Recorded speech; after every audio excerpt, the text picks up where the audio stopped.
Le PDG, célibataire depuis 25 ans, a le coup de foudre pour la nouvelle technicienne de surface de son entreprise. Bonjour, ma belle famille. Bienvenue sur Monsieur Peter Stories. Comment allez-vous? Gardez toujours votre visage tourné vers le soleil et les ombres tomberont derrière vous. J'ai une petite question pour vous. Vous souvenez-vous du moment où Joe a rejoint notre chaîne? Oui, je parle bien de votre chaîne, Monsieur Peter Stories. Aussi, avez-vous apprécié la dernière histoire? J'adorerais connaître vos pensées, alors n'oubliez pas de les partager dans les commentaires ci-dessous. Très bien, sans plus attendre, plongeons dans l'histoire d'aujourd'hui. Installez-vous confortablement, détendez-vous et laissez votre imagination s'envoler. Les premiers rayons de l'aube peignaient la ligne d'horizon de Seattle de teintes ambrées et rosées, projetant de longues ombres sur les sols en marbre poli du siège d'Anders Industries.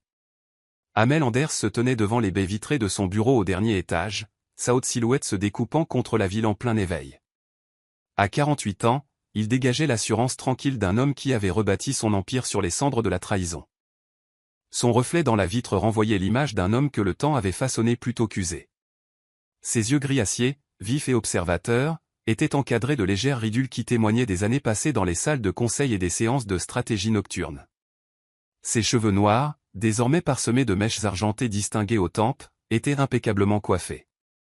Le costume Tom Ford sur mesure qu'il portait, d'un gris anthracite profond soulignant ses larges épaules, ne présentait pas le moindre pli malgré l'heure matinale. Amel ajusta sa montre Cartier en titane, rappel de sa première fusion réussie après son divorce, et vérifia l'heure, 5h30. Ces premières heures du matin étaient son sanctuaire, un moment où le siège bourdonnant de son empire technologique restait silencieux et vide. Ici, il pouvait laisser tomber le masque du PDG impitoyable et être simplement Amel, le gamin de Brooklyn qui avait osé rêver grand. 25 ans. Cette pensée lui traversa l'esprit alors qu'il se détournait de la fenêtre. 25 ans que Valencia avait failli détruire tout ce qu'il avait construit. Il était jeune alors, à peine 23 ans, et ivre de son premier goût du succès. Elle avait déferlé dans sa vie comme un orage d'été, tout en sourires éclatants et en promesses d'éternité. Lorsqu'il avait découvert sa vraie nature, son plan soigneusement orchestré pour prendre le contrôle de son entreprise et le laisser sans rien, il était presque trop tard. Le souvenir brûlait encore, mais la douleur s'était émoussée pour devenir une douleur sourde et familière. Il avait bien retenu la leçon. La confiance était un luxe qu'il ne pouvait se permettre, pas à sa place. L'amour était une faiblesse capable de mettre à genoux même l'homme le plus fort. Les chaussures en cuir italien d'Amel claquèrent contre le marbre alors qu'il entamait son rituel matinal, une promenade solitaire à travers chaque étage de son immeuble. C'était une habitude prise dans les premières années désespérées après le divorce, lorsque la paranoïa le poussait à vérifier chaque détail personnellement. Désormais, c'était simplement sa façon de se connecter à l'empire qu'il avait bâti, de se rappeler ce pourquoi il avait tout sacrifié. Le panneau de sécurité près de l'ascenseur exécutif vérifia son empreinte digitale avec un léger carillon. Tandis qu'il descendait, il passait en revue son emploi du temps de la journée, conseil d'administration à 9h, déjeuner avec des investisseurs potentiels, revue trimestrielle dans l'après-midi, cette même danse minutieuse de pouvoir et d'influence qu'il avait perfectionnée au fil des ans. Les portes de l'ascenseur s'ouvrirent sur la réception au rez-de-chaussée, et Amel en sortit, s'attendant au vide habituel. Au lieu de cela, le son d'un fredonnement doux l'arrêta net. La mélodie était légère, presque éthérée dans le calme matinal. Elle flottait dans l'air comme un rêve oublié, l'enveloppant d'une chaleur inexplicable. Un instant, il resta parfaitement immobile, craignant que le moindre mouvement ne brise ce moment de paix inattendu. Suivant le son, il tourna au coin du couloir et sentit le monde basculer sous ses pieds. Là, baigné dans la lumière dorée de l'aube, se tenait une vision qui fit vaciller son monde soigneusement construit. Une jeune femme dans un uniforme bleu marine modeste s'occupait des orchidées primées qui ornaient la réception. Ses mouvements étaient gracieux, presque dansant, alors qu'elle examinait attentivement chaque fleur. Le soleil levant accrochait les riches nuances de sa peau sombre, créant une aura qui semblait briller de l'intérieur. Ses cheveux étaient coiffés en tresses professionnelles soignées qui captaient la lumière quand elle bougeait, révélant de subtils reflets au burn. Elle manipulait chaque fleur avec tant de douceur, tant de soin, qu'Amel se surprit à retenir son souffle, refusant de perturber ce moment de pure sérénité. Comme si elle sentait sa présence, elle se retourna et Amel sentit quelque chose se fissurer dans la forteresse qu'il avait érigée autour de son cœur. Ses yeux, chaleureux et intelligents, rencontrèrent les siens sans l'intimidation à laquelle il était habitué, ni l'intérêt calculateur dont il avait appris à se méfier. Au contraire, il dégageait une confiance tranquille, une assurance qui venait de l'intérieur plutôt que du statut ou de la position. « Bonjour », dit-elle, sa voix portant la même qualité mélodieuse que son fredonnement. Un sourire illumina ses traits, authentique et spontané, et Amel sentit son pouce accélérer d'une manière qu'il n'avait pas connue depuis 25 ans. « Je suis Procious Zuri, la nouvelle coordinatrice de la maintenance de vos installations. » L'intitulé du poste ne collait pas avec la sophistication dont elle faisait preuve, et pourtant elle le prononça avec fierté, sans l'ombre d'une excuse ou d'une honte. Elle se tenait droite, professionnelle mais détendue, visiblement bien dans sa peau, d'une manière qui témoignait d'une force intérieure plutôt que d'arrogance. Amel réalisa qu'il la fixait sans avoir répondu. Lui qui pouvait commander une salle de conseil d'un seul regard, qui pouvait négocier des contrats d'1 million de dollars sans verser une goutte de sueur, se retrouvait à lutter pour former des mots. Les murs habituels qu'il maintenait entre lui et les autres semblaient vaciller comme de la fumée dans la brise. « Bienvenue chez Anders Industries, mademoiselle Zuri », parvint-il enfin à dire, sa voix plus rauque que d'habitude. « Je suis Amel Anders. » Une lueur de reconnaissance traversa son visage. Bien sûr, son portrait était accroché dans le hall, mais elle ne changea pas d'attitude. Pas de basculement soudain vers des amabilités flagorneuses, pas d'ajustement calculé de son sourire. Elle acquiesça simplement, professionnelle et sincère. « Les orchidées sont magnifiques, dit-elle en désignant les fleurs, bien que celle-ci, elle pointa une fleur à laquelle il n'avait jamais prêté une attention particulière, semble un peu sous-alimentée. J'ai ajusté sa position pour qu'elle reçoive mieux la lumière du matin. Parfois, les plus petits changements peuvent faire la plus grande différence. » Il y avait quelque chose dans sa façon de le dire, une sagesse plus profonde sous la simple observation botanique, qui résonna en lui. Voici quelqu'un qui comprenait la valeur de la patience, de nourrir la croissance plutôt que de l'exiger. Une porte lointaine s'ouvrit quelque part dans le bâtiment, rompant le charme de l'instant. La journée de travail commençait, la réalité s'immisçant dans cette étrange bulle temporelle où rien n'existait à part la lumière dorée de l'aube et la femme qui était apparue comme un rêve en son sein. « Je devrais continuer ma ronde, dit Procious, rassemblant ses outils avec une grâce efficace. Passez une bonne journée, monsieur Anders. » Elle passa devant lui, sa présence laissant une chaleur persistante dans l'air. Une subtile odeur de jasmin. Son parfum, réalisa-t-il, se mêlait à la fragrance des orchidées dont elle s'occupait. Amel resta là, la regardant disparaître au bout du couloir, conscient que quelque chose de fondamental venait de changer dans son monde. Pour la première fois en 25 ans, les murs qu'il avait construits autour de son cœur ne ressemblaient plus à une protection, mais à une prison. Et quelque part au fond de lui, dans un endroit qu'il croyait mort depuis longtemps, un sentiment familier s'éveilla à l'espoir. Le soleil matinal poursuivait son ascension, peignant les orchidées de nuances d'or et de promesses. Amel Anders, l'homme qui avait juré de ne plus jamais faire confiance à son cœur, se surprit à attendre l'aube de demain avec une anticipation qu'il avait oublié pouvoir ressentir. La journée à venir tenait encore ses réunions et ses décisions, ses jeux de pouvoir et ses négociations, mais désormais, traversant tout cela comme un rayon de lumière à travers les nuages, il y avait le souvenir d'un sourire et le son d'un fredonnement dans un hall vide. 25 ans d'hiver venaient de prendre fin en une seule aube inattendue, et Amel Anders ne le savait même pas encore. Chapitre 2, Murmures et bails vitrés. L'étage de la direction d'Anders Industries bourdonnait d'une énergie qui n'avait pas été présente depuis des années. Comme des ondes sur un étang calme, des murmures se répandaient dans les couloirs élégants, portés par le souffle de la curiosité et de la spéculation. Au centre de tout cela se trouvait le comportement inhabituel de leur PDG, d'ordinaire imperturbable. Thaddeus Kingston s'adossa dans son fauteuil en cuir, ses yeux sombres pétillant d'amusement alors qu'il observait son plus vieil ami à travers les parois vitrées de leurs bureaux adjacents. Amel Anders, l'homme connu pour sa concentration laser et son attention intimidante aux détails, venait de passer devant le couloir de l'aile ouest pour la 3e fois en 1 heure. C'était le même couloir où, ce n'était pas une coïncidence, une certaine coordinatrice de la maintenance des installations passait en revue les protocoles de nettoyage durable avec son équipe. Du haut de son 1,93 m, avec ses larges épaules et sa peau couleur acajou bruni, Thaddeus était une figure impressionnante à part entière. Il était aux côtés d'Amel depuis leur jour à Yale.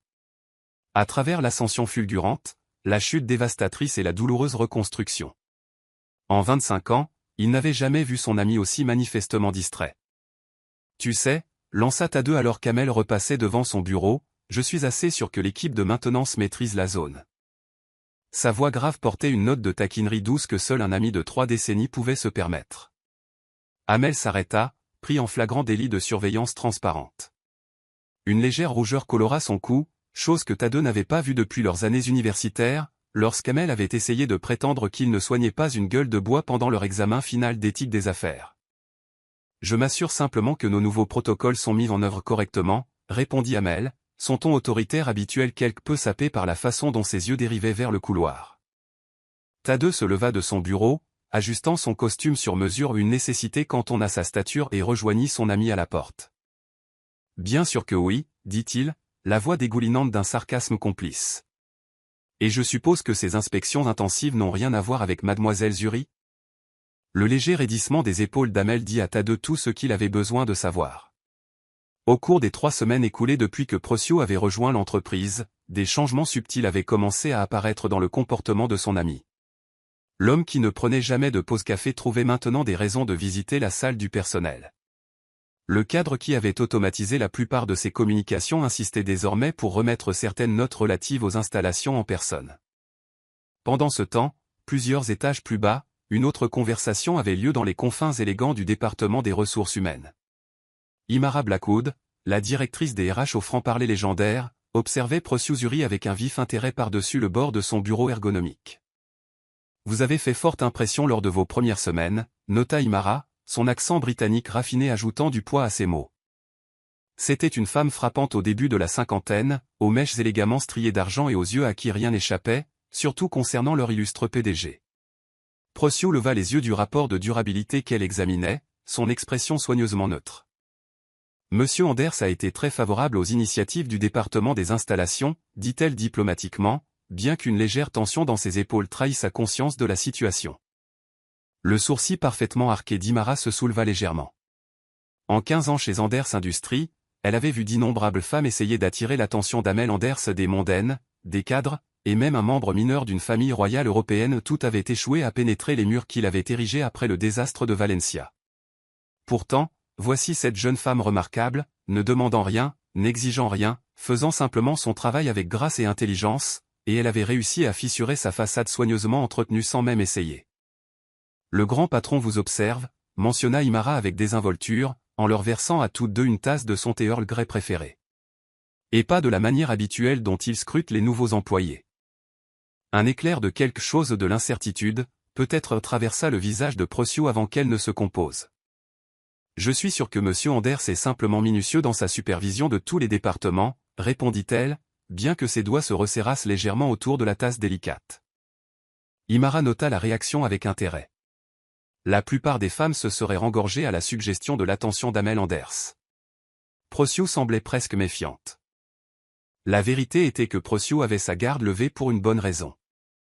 La vie lui avait enseigné de dures leçons sur les contes de fées et leurs inévitables déceptions. À 28 ans, elle avait déjà traversé des tempêtes qui en auraient brisé d'autres.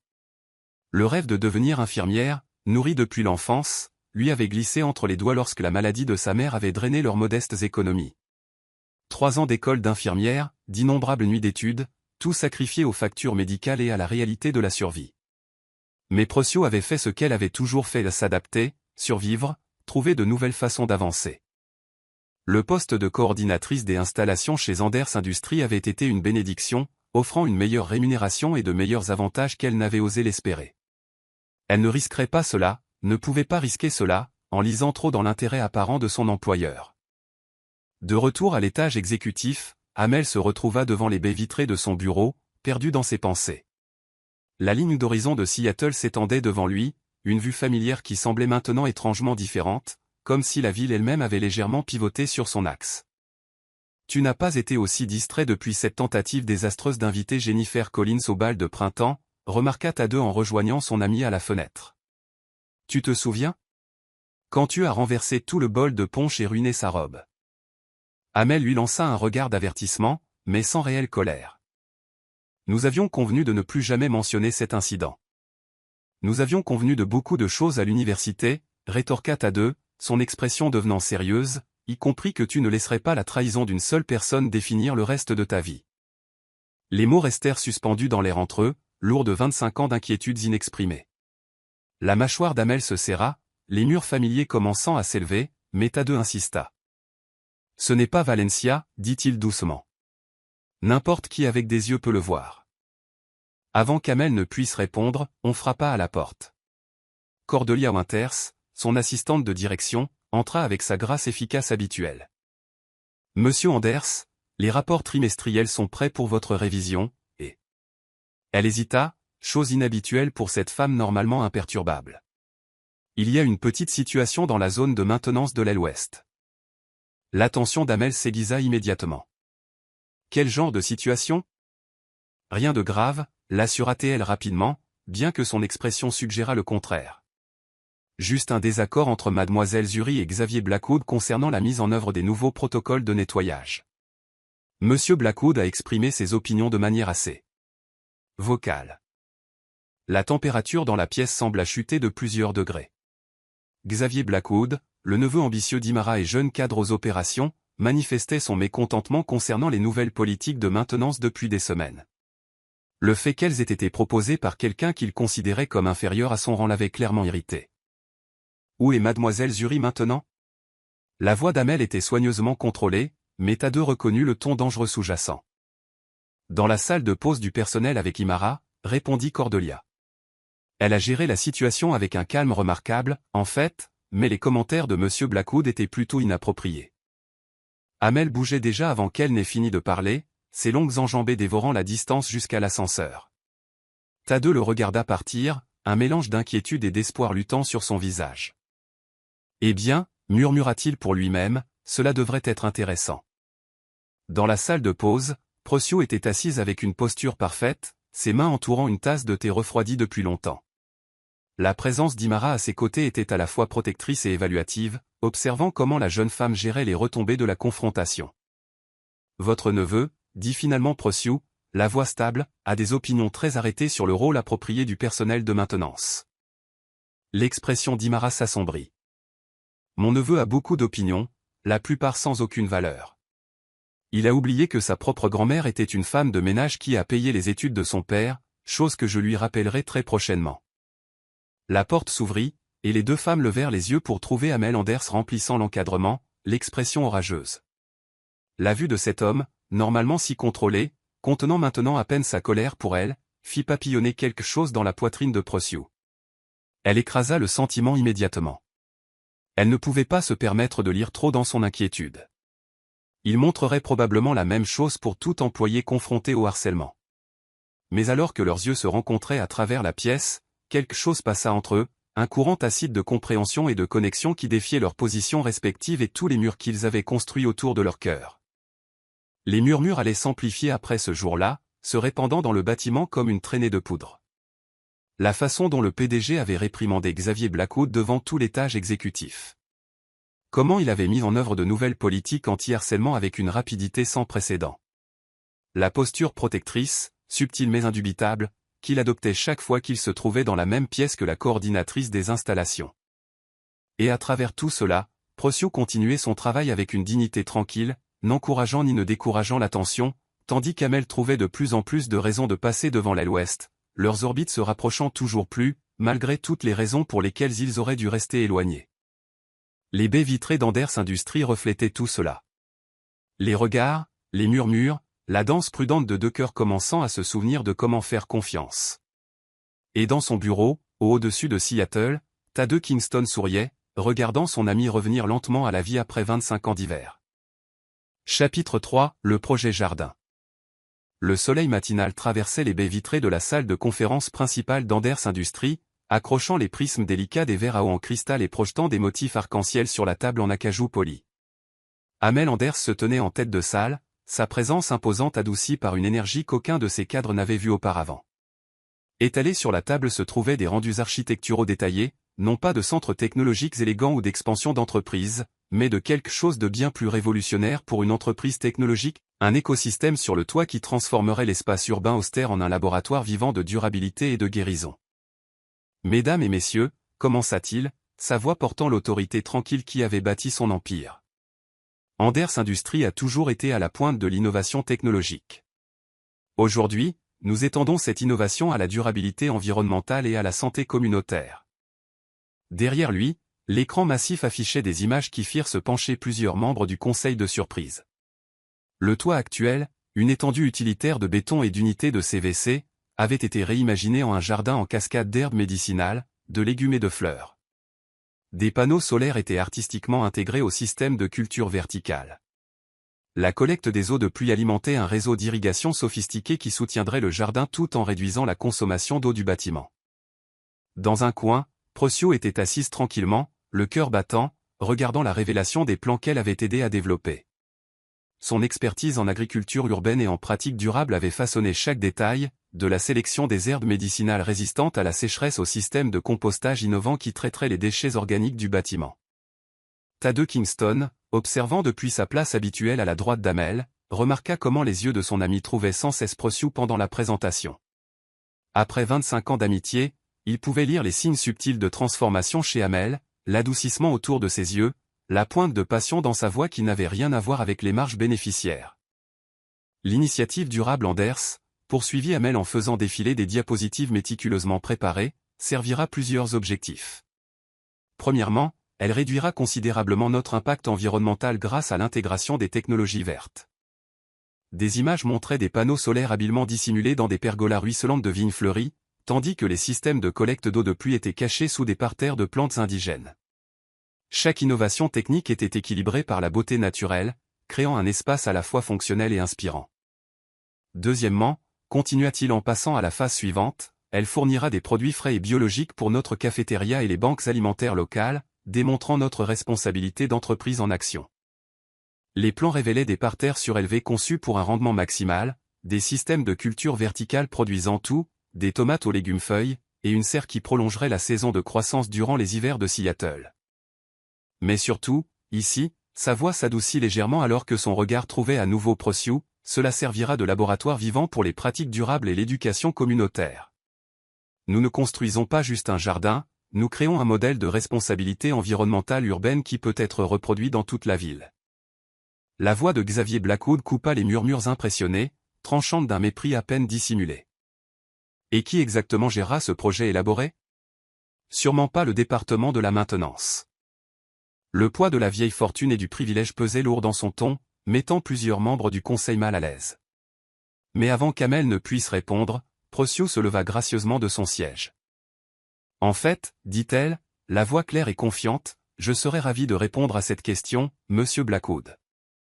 Elle se déplaça vers l'avant de la salle avec une aisance naturelle, sa tenue professionnelle parfaitement ajustée mais loin d'être tape à accent grave-l'œil. Debout près des rendus architecturaux, elle commença à expliquer les aspects techniques du projet, avec une profondeur de connaissance qui commanda rapidement l'attention. Les systèmes de culture verticale utiliseront l'hydroponie et l'aquaponie, expliqua-t-elle en affichant des schémas détaillés. Cela nous permet de maximiser la production alimentaire tout en minimisant l'utilisation de l'eau. Nous avons conçu un système en boucle fermée où les déchets de poissons fertilisent les plantes tandis que les plantes nettoient l'eau pour les poissons. Ses doigts traçaient les schémas de flux sur l'écran, sa passion évidente dans chaque mot. Mais les innovations techniques ne sont que le début.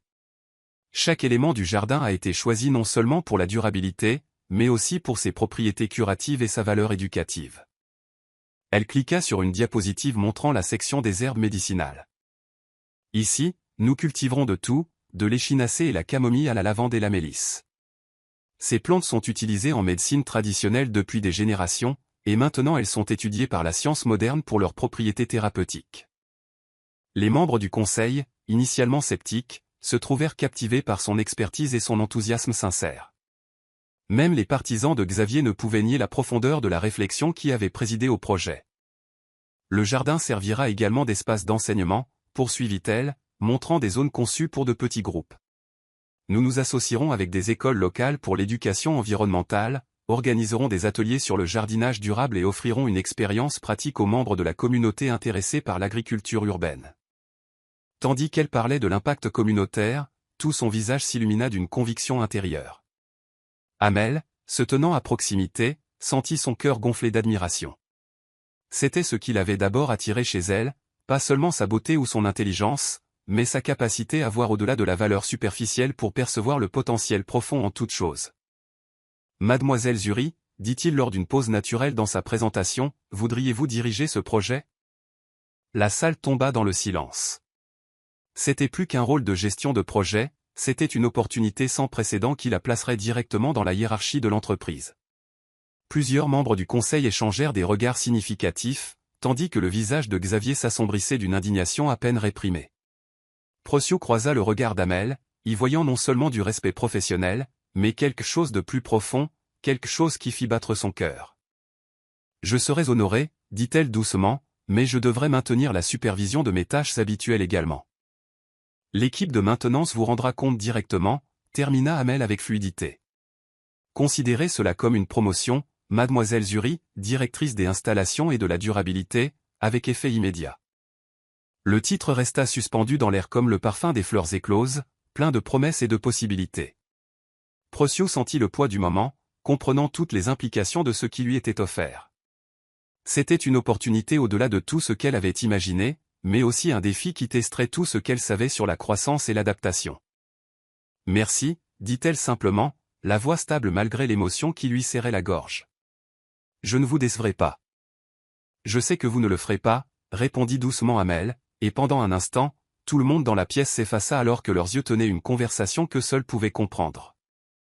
La réunion se poursuivit avec des discussions sur les budgets et les échéanciers, mais l'énergie avait changé. Même les membres du conseil les plus conservateurs se trouvèrent pris dans la vision de la transformation, non seulement de leur toit, mais de ce que leur entreprise pouvait devenir. Plus tard dans la soirée, alors que le soleil commençait à se coucher sur la ligne d'horizon de Seattle, Procio se tenait seul sur le toit. L'espace était encore fait de béton nu et d'unités utilitaires, mais dans son esprit, elle pouvait le voir transformé, des parterres d'herbes curatives libérant leur parfum dans l'air, des jardins verticaux grimpant vers le ciel, des espaces calmes où les gens pourraient se reconnecter avec la nature, au-dessus des rues de la ville. La porte s'ouvrit derrière elle, et elle sut sans se retourner qui ce serait. La présence d'Amel était devenue quelque chose qu'elle pouvait ressentir, comme l'approche du printemps après un long hiver. « La vue est différente d'ici, » dit-il, venant se tenir à côté d'elle à la balustrade. « Tout semble différent avec une nouvelle perspective, » répondit-elle doucement, pensant à quel point sa vie avait changé depuis ce premier matin parmi les orchidées. Ils restèrent dans un silence confortable, regardant les lumières de la ville commencer à scintiller dans le crépuscule naissant. L'espace entre-bourdonnait de mots non dits et d'une distance prudente, comme la pause entre la plantation d'une graine et la vue de la première pousse verte perçant le sol. « Pourquoi avez-vous vraiment lancé ce projet, Monsieur Anders ?» demanda finalement Procio en se tournant pour lui faire face. Son regard direct perça sa façade soigneusement entretenue, exigeant la vérité. Les instants s'étirèrent entre eux, fragiles comme une nouvelle feuille. Amel la regarda vraiment, voyant au-delà de l'extérieur professionnel la force et la vulnérabilité en dessous. Pour la première fois en 25 ans, il sentit l'envie de laisser quelqu'un voir au-delà de ses murs. Mais avant qu'il ne puisse répondre, la porte s'ouvrit à nouveau, amenant Cordelia avec une pile de contrats nécessitant son attention immédiate. L'instant se brisa comme le givre du matin au soleil, les laissant tous deux avec la conscience persistante que quelque chose avait changé, que quelque chose avait commencé. Alors que Procio descendait seul dans l'ascenseur, elle pressa sa main contre son cœur battant. « Ne sois pas stupide », se chuchota-t-elle. « Les contes de fées n'arrivent pas aux filles comme toi. » Mais là-haut sur le toit, debout là où elle s'était tenue, Amel Anders regardait la dernière lumière s'effacer du ciel et s'autorisait à espérer, juste un peu, que peut-être certains jardins valaient le risque d'être cultivés. Chapitre 4, blessure cachée. La pluie infâme de Seattle battait contre les fenêtres d'Anders Industries, transformant la ville en une peinture aquarelle de gris et d'argent. 2 semaines s'étaient écoulées depuis l'annonce du projet de jardin sur le toit, et le bâtiment bourdonnait d'une énergie différente. L'étage exécutif, autrefois une forteresse de silence et d'efficacité, résonnait désormais régulièrement du bruit des équipes de construction se dirigeant vers le toit. Amel Anders se tenait dans son bureau, regardant les gouttes de pluie tracer des motifs sur le verre. Son reflet montrait un homme pris entre le passé et le présent, entre les murs prudents qu'il avait construits et l'envie inexplicable de les abattre. La pile de papier sur son bureau comprenait le dernier rapport d'avancement du projet de jardin, portant la signature soignée de Procio Zuri au bas. Il l'avait déjà lu cette fois, non pour le contenu, qui était aussi complet et professionnel que tout ce qu'elle faisait, mais pour les petites notes personnelles qu'elle avait ajoutées dans les marges. Des observations sur les plantes qui prospéraient dans les parterres d'essai, des idées pour agrandir la zone de méditation, et même un petit croquis d'un colibri qu'elle avait repéré lors de son inspection matinale. Ces aperçus de son esprit, sa façon de voir la beauté dans les moindres détails, l'affectait d'une manière qu'il ne pouvait expliquer, ou plutôt d'une manière qu'il refusait d'expliquer, car expliquer signifiait reconnaître des sentiments qu'il avait juré de ne plus jamais entretenir. On frappa à sa porte, interrompant ses pensées. Tadeu entra, portant 2 tasses de ce café absurdement cher auquel ils prétendaient tous deux ne pas être accros. « Tu broies encore du noir », observa son ami, s'installant dans l'un des fauteuils en cuir. « Je reconnais cette nuance particulière de crise existentielle sur ton visage. » Amel accepta le café mais ignora le commentaire, se retournant vers la fenêtre striée de pluie. Les chiffres trimestriels sont forts. Le conseil est satisfait de l'impact RP de l'initiative durable. Tout se déroule comme prévu. Tout sauf toi, répondit doucement Tadeu. Je t'ai vu hier, tu sais, quand elle enseignait l'agriculture urbaine à ses enfants du centre de jeunesse. Tu avais l'air d'un homme frappé par la foudre mais qui n'arrivait pas à décider s'il devait fuir l'orage ou le poursuivre. Le souvenir jaillit spontanément dans l'esprit d'Amel. Prosciu, entouré d'adolescents des quartiers les plus difficiles de Seattle, expliquant comment tester le pH du sol avec la même patience et dignité qu'elle apportait aux réunions du conseil. La façon dont son visage s'était illuminé lorsqu'un garçon particulièrement renfrogné avait réussi à transplanter sa première plantule. Le son de son rire, réel et sans défense, lorsqu'un autre enfant l'avait accidentellement aspergé avec l'arrosoir. Ce n'est pas si simple, dit finalement Amel, la voix serrée par une émotion réprimée. À cause de Valencia, demanda Tadeu, bien qu'ils sussent tous deux que ce n'était pas vraiment une question. Le nom resta suspendu dans l'air entre eux, lourd de 25 ans de douleur inexprimée. Valencia Pierce, la femme qui avait failli détruire tout ce qu'Amel avait construit. Elle avait été brillante, belle et totalement impitoyable dans son ambition. Au moment où il avait découvert sa vraie nature, la manipulation minutieuse, les accords secrets avec ses concurrents, la prise de contrôle planifiée de l'entreprise qui l'aurait laissé sans rien, il était presque trop tard. Tu sais ce qu'elle a fait, dit Amel, sa poigne se resserrant sur la tasse de café. Je sais ce qu'elle a fait, convint Tadeu, mais je sais aussi ce que tu t'es fait à toi-même depuis lors. 25 ans à tenir tout le monde à distance, 25 ans à te transformer en une sorte de machine d'entreprise. Quand as-tu vécu pour la dernière fois, Amel ? Avant qu'il ne puisse répondre, Cordelia apparut à la porte. Monsieur Anders, il y a une situation avec le projet de jardin qui nécessite votre attention immédiate. Amel bougeait déjà avant qu'elle n'ait fini de parler, Tadeu juste derrière lui. Ils prirent l'ascenseur jusqu'au toit, où la pluie avait enfin cessé, laissant tout scintillant et fraîchement lavé sous le soleil émerge. Le jardin prenait forme, parterre surélevé et système de culture verticale créant une oasis de verdure contre la ligne d'horizon urbaine, mais Amel remarqua à peine les progrès. Son attention était fixée sur le petit groupe rassemblé près du jardin d'herbes aromatiques, où Prosciu faisait face à Xavier Blackwood et 2 membres du conseil. Les allocations budgétaires étaient clairement indiquées dans la proposition initiale, disait-elle, la voix calme mais ferme. Le programme de sensibilisation communautaire fait partie intégrante des objectifs d'impact social du projet. Le conseil s'inquiète de l'allocation des ressources, répondit l'un des membres, le ton condescendant. Peut-être que quelqu'un avec plus d'expérience exécutive devrait superviser les aspects financiers. Quelqu'un comme mon neveu. La voix d'Imara Blackwood coupa la tension alors qu'elle émergeait de l'entrée du toit. Est-ce ce que tu suggères, Harrison ? Parce que je crois me souvenir que le dernier projet de Xavier a dépassé le budget de 30%. La situation dégénéra en discussion animée, mais Amel n'écoutait plus. Il regardait Prosciu, voyant la tension à peine perceptible dans ses épaules, la façon dont ses mains se joignaient pour cacher leur tremblement. Elle maintenait son calme professionnel, mais il reconnut le regard dans ses yeux, le même regard qu'il avait vu dans son propre miroir toutes ces années auparavant, lorsque tout ce pourquoi il avait travaillé avait été menacé. Le programme communautaire reste, annonça-t-il, sa voix portant à travers le toit. Tout le monde se tourna, surpris par sa présence. La vision de Mademoiselle Zuri pour ce projet est exactement ce dont Anders Industries a besoin. Les préoccupations du conseil ont été notées, mais ma décision est finale. Les membres du conseil battirent en retraite, dûment réprimandés. Xavier s'attarda un moment, l'expression sombre, avant de les suivre. Imara donna à Prosciu une pression de soutien sur l'épaule avant de rentrer, la laissant seule avec Amel dans les séquelles scintillantes de la pluie.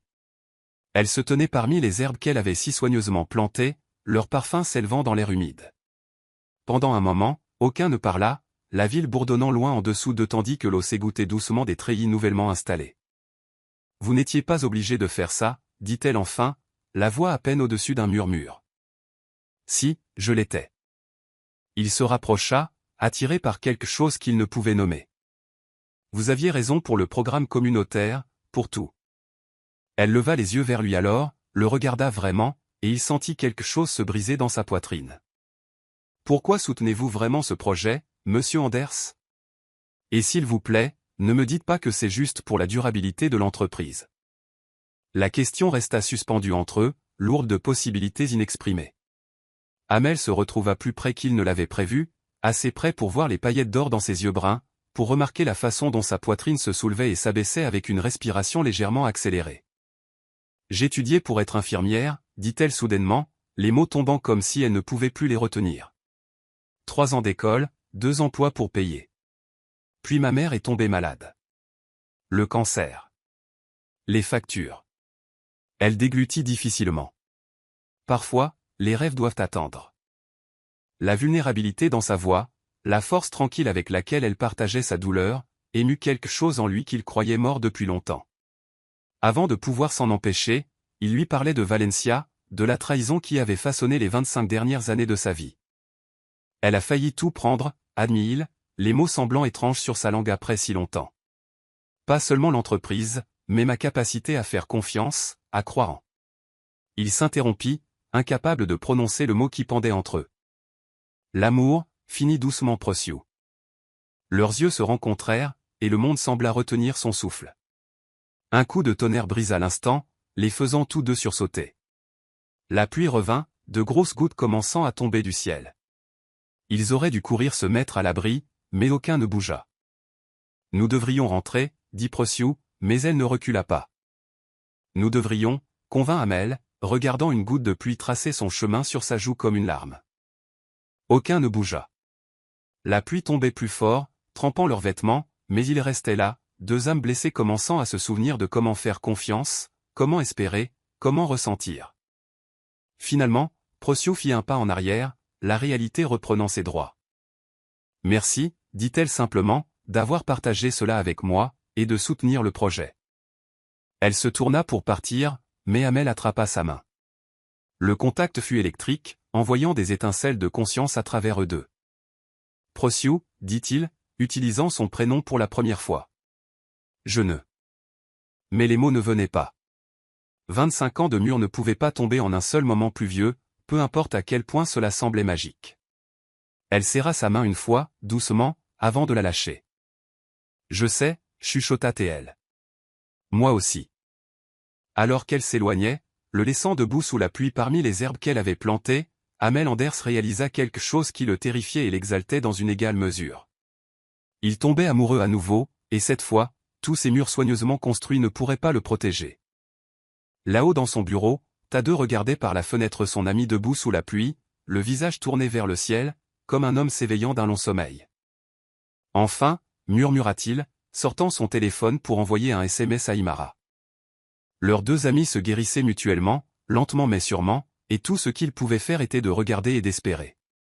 La pluie continuait de tomber, lavant la vieille douleur, nourrissant une nouvelle croissance, tandis que quelque part entre terre et ciel, 2 cœurs commençaient à se souvenir de comment fleurir.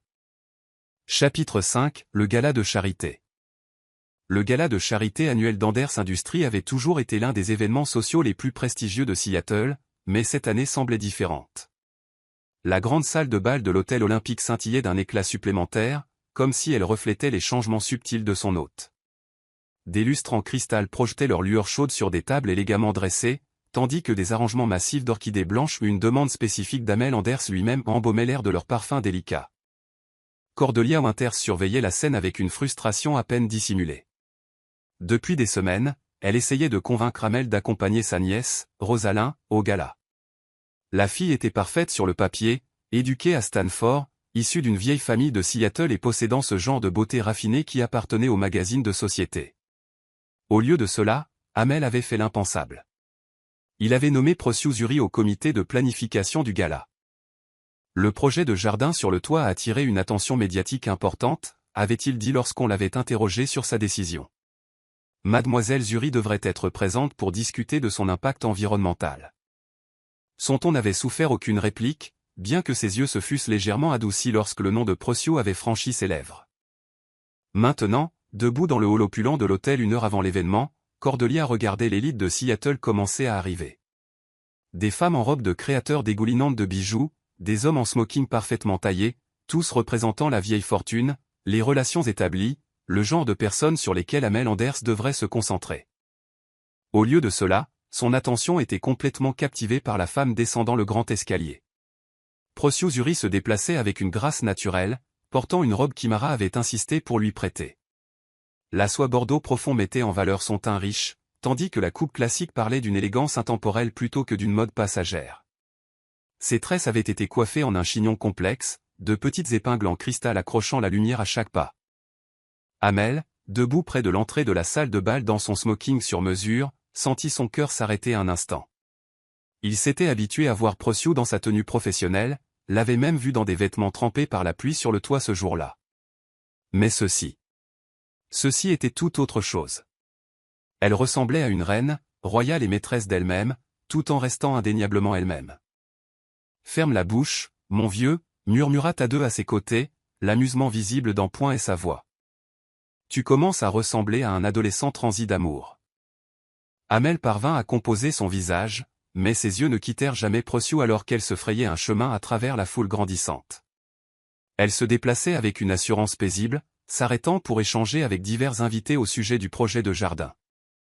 Même ceux qui, au départ, avaient remis en question sa nomination se trouvaient captivés par sa passion sincère et son intelligence. « C'est une naturelle », observa Imara, apparaissant à l'autre côté d'Amel dans une éblouissante robe argentée, bien que je soupçonne que tu le savais déjà.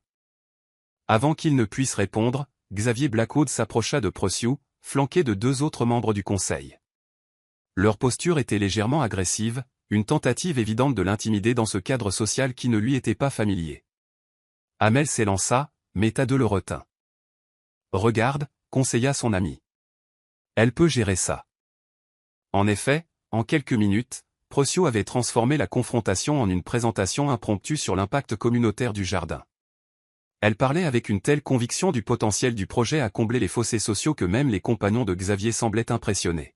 « Monsieur Anders », une voix soyeuse interrompit son observation.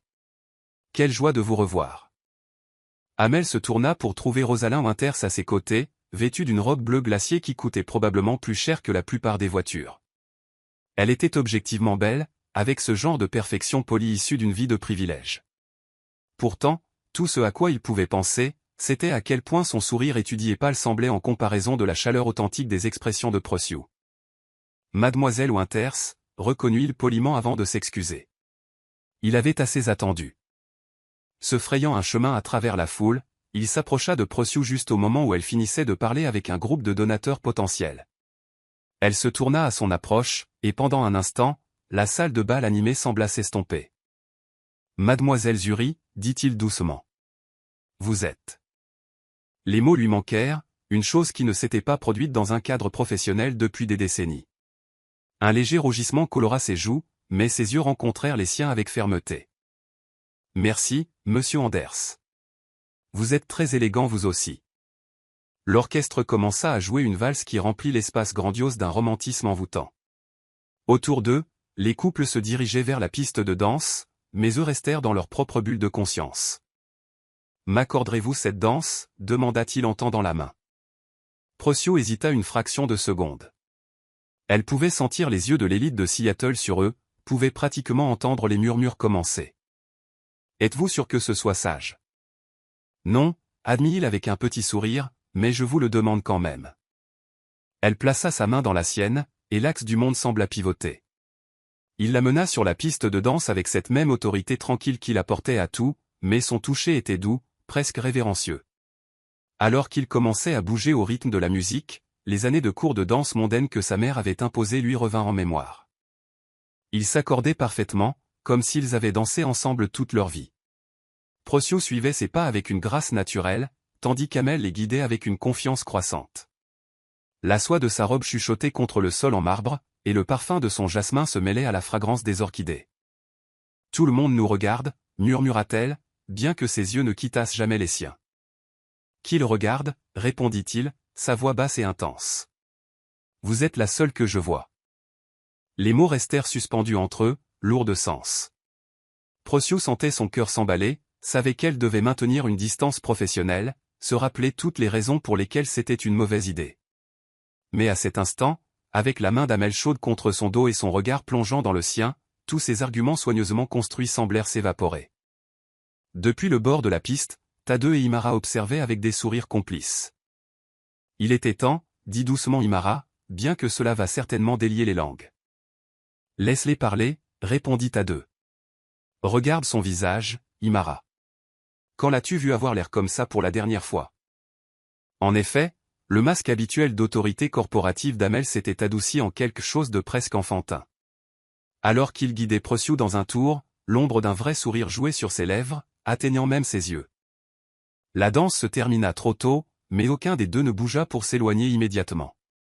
Pendant un bref instant, ils restèrent assez proches pour sentir les battements de cœur de l'un et de l'autre, le reste du monde n'étant qu'un flou lointain de lumière et de son. « Merci pour la danse, dit finalement Procyon, la voix légèrement essoufflée. « Merci de m'avoir fait confiance pour vous guider, répondit-il, les mots portant un double sens.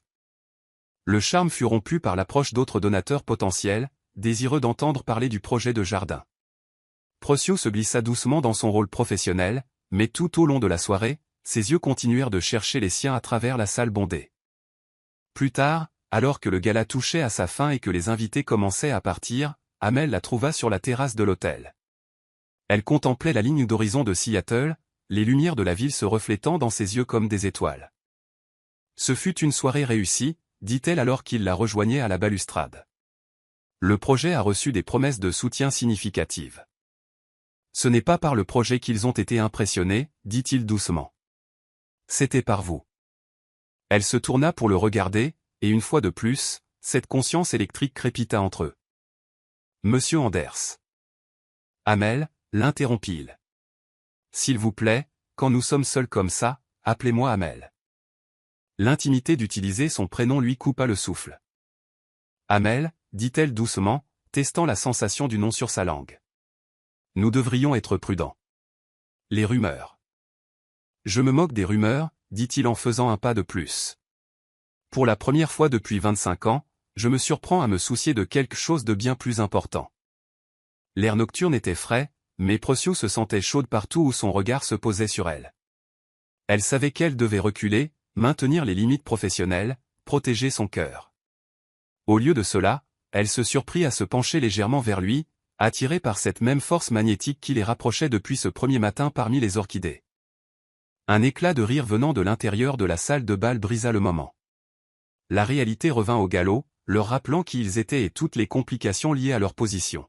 « Je devrais y aller, dit Procyon à contre-cœur.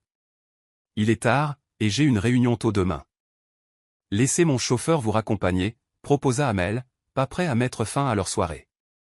Elle secoua la tête, souriant doucement. Je prendrai un taxi, mais merci. Pour tout ce soir. Alors qu'elle se tournait pour partir, il attrapa sa main, tout comme il l'avait fait ce jour-là sous la pluie. Procyon. Elle pressa doucement ses doigts avant de le lâcher. Bonne nuit, Amel. Il la regarda s'éloigner, la soie bordeaux de sa robe captant la lumière une dernière fois avant qu'elle ne disparaisse à l'intérieur. Sa main picotait encore là où elle l'avait touchée, et son cœur se sentait plus léger qu'il ne l'avait été depuis des décennies. Depuis l'embrasure de la porte de la salle de bal, Cordelia Winters s'observait avec des yeux plissés. Ce n'était pas ainsi que les choses devaient se passer. Sa nièce Rosalind était parfaitement faite pour être Madame Amel Anders, pas une coordinatrice de maintenance devenue directrice du développement durable. Mais en observant l'expression d'Amel alors qu'il regardait Procyon s'éloigner et douce, vulnérable, presque jeune à nouveau, elle réalisa avec une certitude accablante que ses plans soigneusement élaborés s'effondraient. Le roi de glace du monde des affaires de Seattle était en train de fondre, et tout cela à cause d'une femme qui n'avait jamais cherché à le capturer en premier lieu. Les derniers invités partirent, laissant la salle de bal résonner des fantômes de la musique et des rires. Mais là-haut sur la terrasse, Amel Anders resta un moment de plus, se remémorant la sensation de Procyon dans ses bras alors qu'il dansait, la façon dont ses yeux avaient brillé sous la lumière des étoiles, le son de son nom sur ses lèvres. Pour la première fois depuis la trahison de Valencia, il se trouvait prêt à risquer son cœur à nouveau. Cette pensée aurait dû le terrifier, mais au lieu de cela, elle le remplit d'une joie tranquille, comme regarder les premières pousses vertes percer le sol de leur jardin sur le toit. Parfois, commençait-il à réaliser, les plus belles choses poussaient dans les endroits les plus inattendus. Chapitre 6. Politique de bureau. Le lundi matin suivant le gala de charité se leva avec un courant sous-jacent de tension crépitant à travers Anders Industries, comme de l'électricité statique avant un orage. Chaque bureau, chaque salle de pause, chaque ascenseur bruissait de conversations chuchotées au sujet des photographies étalées sur les pages mondaines de Seattle, Amel Anders et Procius Uri en train de danser, leurs yeux verrouillés d'une manière qui en disait long. Xavier Blackwood se tenait dans son bureau d'angle, la lumière du matin accrochant le bord de son diplôme MBA de Harvard, alors qu'il fixait le journal étalé sur son bureau en acajou importé. Son doigt manucuré traça la légende sous la photo, le PDG d'Anders Industries partage une danse avec la directrice du développement durable lors du gala de charité annuel. Le mot au partage avait été délibérément choisi, il en était sûr, pour éviter des implications plus romantiques, mais l'alchimie entre eux était indéniable sur l'image. Cela devient incontrôlable, murmura-t-il à sa visiteuse, Rosalind Winters, qui était perchée élégamment sur son canapé en cuir. Son tailleur Chanel coûtait probablement plus que le salaire mensuel de la plupart des employés, un fait qu'elle portait comme une armure. D'abord le poste de maintenance, puis la promotion soudaine au poste de directrice du développement durable, et maintenant cette démonstration publique. Les ongles parfaitement manucurés de Rosalind, de la même teinte rouge que ses talons loup-boutin, tambourinés contre son sac à main Hermès. Tante Cordelia et Ordel, dit-elle, sa voix portant les tons cultivés de la vieille fortune de Seattle et des écoles privées. Elle a passé des années à essayer de trouver le parti idéal pour Amel, cultivant des relations, arrangeant des rencontres fortuites lors d'événements caritatifs. Et maintenant, il tombe amoureux d'une employée de la maintenance. Le dédain dans sa voix correspondait à l'amertume que Xavier nourrissait depuis la promotion de Procius. Il avait gravi les échelons par les voies appropriées et écoles préparatoires, Ivy League, MBA et cultivé soigneusement ses relations. Pourtant, voici que cette étrangère, cette personne de rien, exerçait soudainement une influence sur l'initiative la plus prestigieuse de l'entreprise et, apparemment, sur le cœur de son PDG. Il faut faire quelque chose, dit-il en s'approchant de sa fenêtre.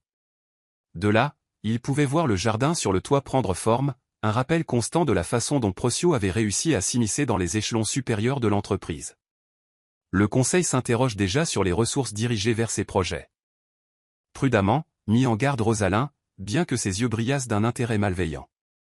Après ce désastre avec Valencia Pierce, Amel est particulièrement sensible à tout soupçon de manipulation ou de trahison. Un faux pas et cela pourrait se retourner contre nous de manière spectaculaire. La lèvre de Xavier se retroussa à la mention de Valencia. Tout le monde dans les cercles d'affaires de Seattle connaissait l'histoire comment l'ambitieuse mondaine avait failli réussir à arracher le contrôle d'Anders Industries à son jeune fondateur grâce à une combinaison de séduction et d'espionnage industriel. Le scandale avait été soigneusement enterré, mais ses effets avaient façonné la culture de l'entreprise pendant 25 ans. Peut-être, dit-il lentement, affichant des rapports financiers sur son ordinateur, est-il temps de rappeler à tout le monde ce chapitre particulier de l'histoire de l'entreprise. Les parallèles sont intéressants, ne diriez-vous pas? Une belle jeune femme issue d'un milieu modeste, une ascension rapide dans les rangs de l'entreprise, une implication de plus en plus personnelle avec le PDG. Rosalind se pencha en avant, l'intérêt aiguisant ses traits. Le conseil serait certainement préoccupé de voir l'histoire se répéter, surtout si quelqu'un devait souligner certaines irrégularités dans les budgets des projets. Exactement, sourit Xavier, une expression prédatrice qui n'avait rien à voir avec la joie. Un audit minutieux de l'initiative de développement durable, des questions sur l'allocation des ressources, des inquiétudes sur les limites professionnelles. Mais avant que leur complot ne puisse progresser davantage, on frappa à la porte. Imara Blackwood entra, sa silhouette élégante commandant l'attention malgré l'agacement évident de Xavier face à l'intrusion. Son tailleur sur mesure témoignait d'un succès gagné par le mérite plutôt que par l'héritage, et son expression portait des années d'expérience dans la gestion des politiques d'entreprise. Neveu, dit-elle, son accent britannique particulièrement net. Mademoiselle Winters, comme il est charmant de vous voir tous les deux engagés dans ce que je suis sûr être une conversation tout à fait innocente sur les affaires de l'entreprise. L'avertissement dans son ton était clair. En tant que directrice des RH, Imara avait à la fois l'autorité et l'envie de rendre la vie difficile à quiconque causait des problèmes dans son domaine. Le fait que Xavier soit son neveu ne l'avait jamais empêché de maintenir des normes professionnelles. Tante Imara, reconnut Xavier avec raideur, nous discutions simplement du succès du gala. En effet. Son sourcil arqué en disait long. Alors vous serez ravi d'apprendre que la publicité a déjà suscité l'intérêt de plusieurs grandes entreprises pour la mise en œuvre d'initiatives de durabilité similaires. Mademoiselle Zuri présentera ses propositions à leur conseil d'administration la semaine prochaine. La nouvelle frappa Xavier comme un coup physique. Plus de succès pour Procio signifiait plus de légitimité, plus d'influence, plus de raisons pour Amel de la garder près de lui. Il força ses traits à adopter une expression neutre, mais ses mains se serrèrent sous son bureau. Comme c'est progressiste de leur part, commenta Rosalyn, son sourire n'atteignant pas ses yeux.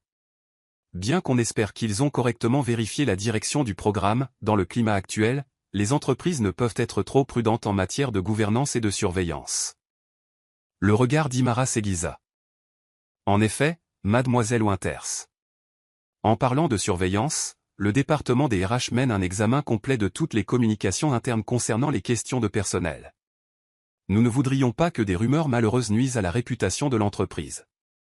La menace était subtile mais claire.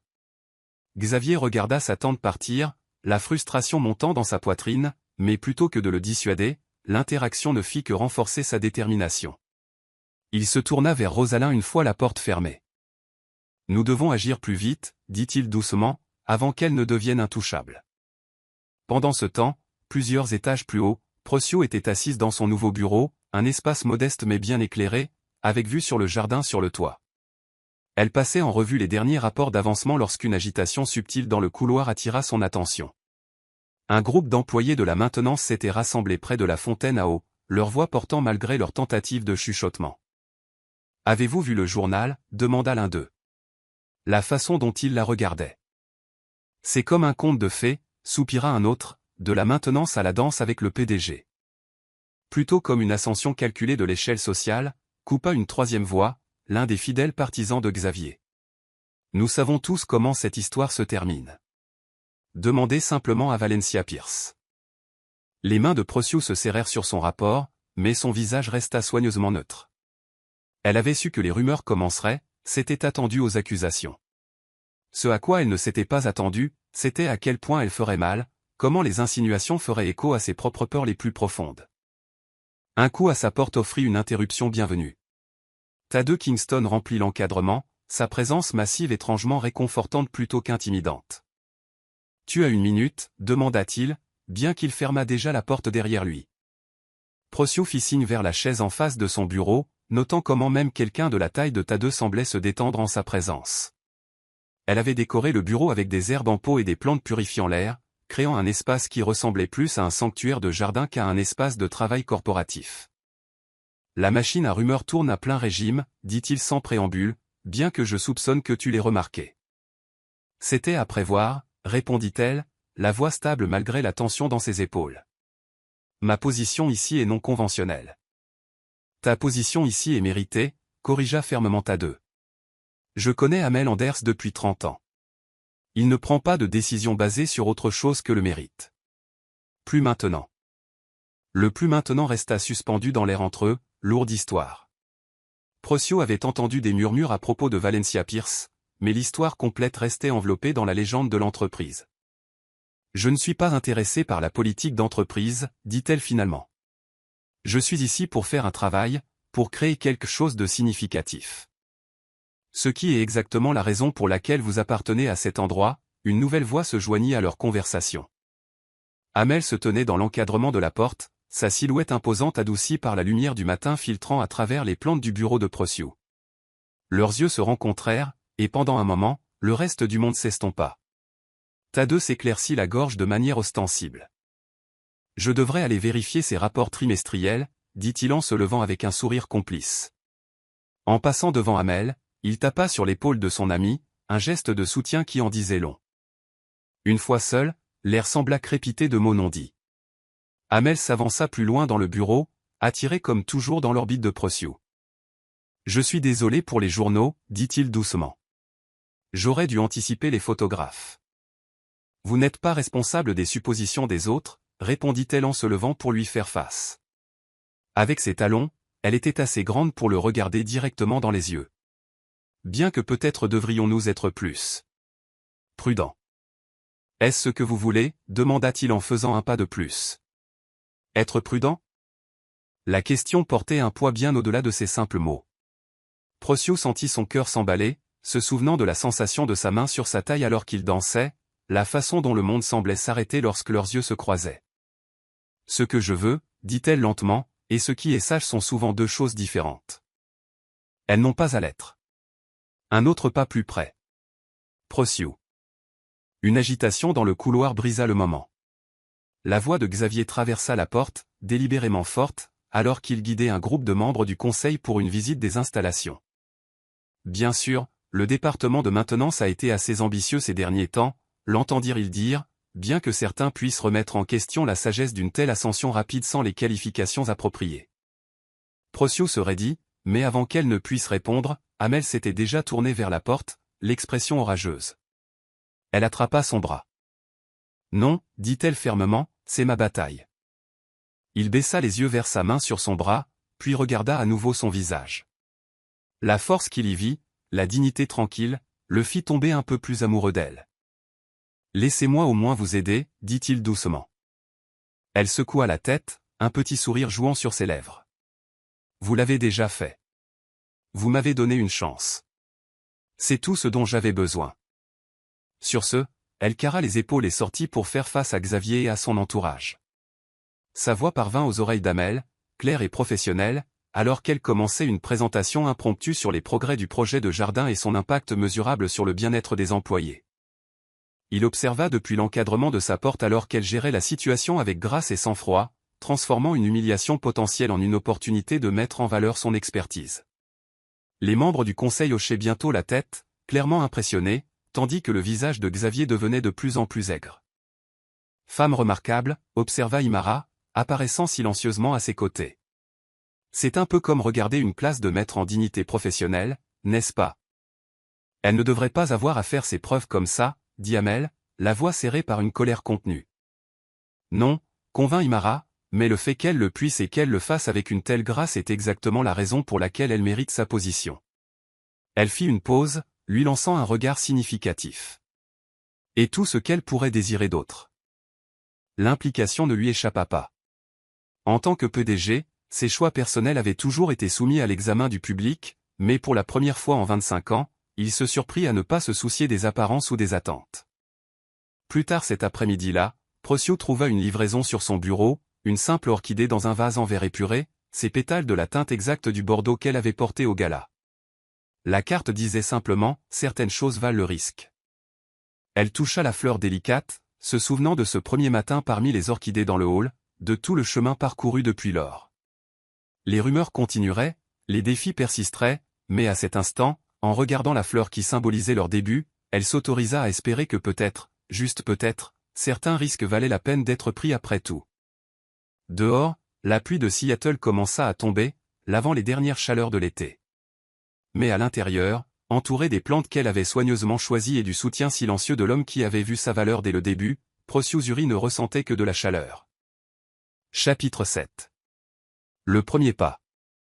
Le jardin sur le toit rougeoyait dans le crépuscule, chaque plante et fleur soulignée par la lumière dorée du coucher de soleil.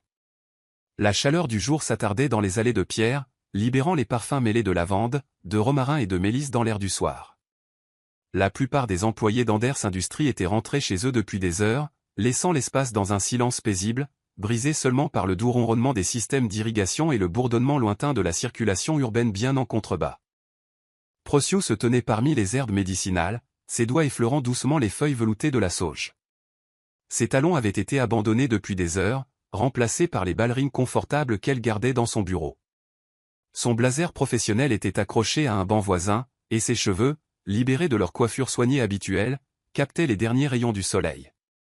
Ici, entourée par les choses vivantes qu'elle soignait, elle ressemblait le plus à elle-même, une femme qui trouvait la paix en nourrissant la vie. Le bruit de la porte du toit s'ouvrant ne la surprit pas. Ces inspections de fin de soirée étaient devenues un rituel tacite, bien qu'aucun d'eux ne l'eût reconnu directement. Elle connaissait ses pas maintenant, pouvait les distinguer de ceux de n'importe qui d'autre sans se retourner. « La camomille est en fleurs, dit-elle, sa voix douce dans le calme du soir, et l'échinacée a doublé de taille depuis la semaine dernière.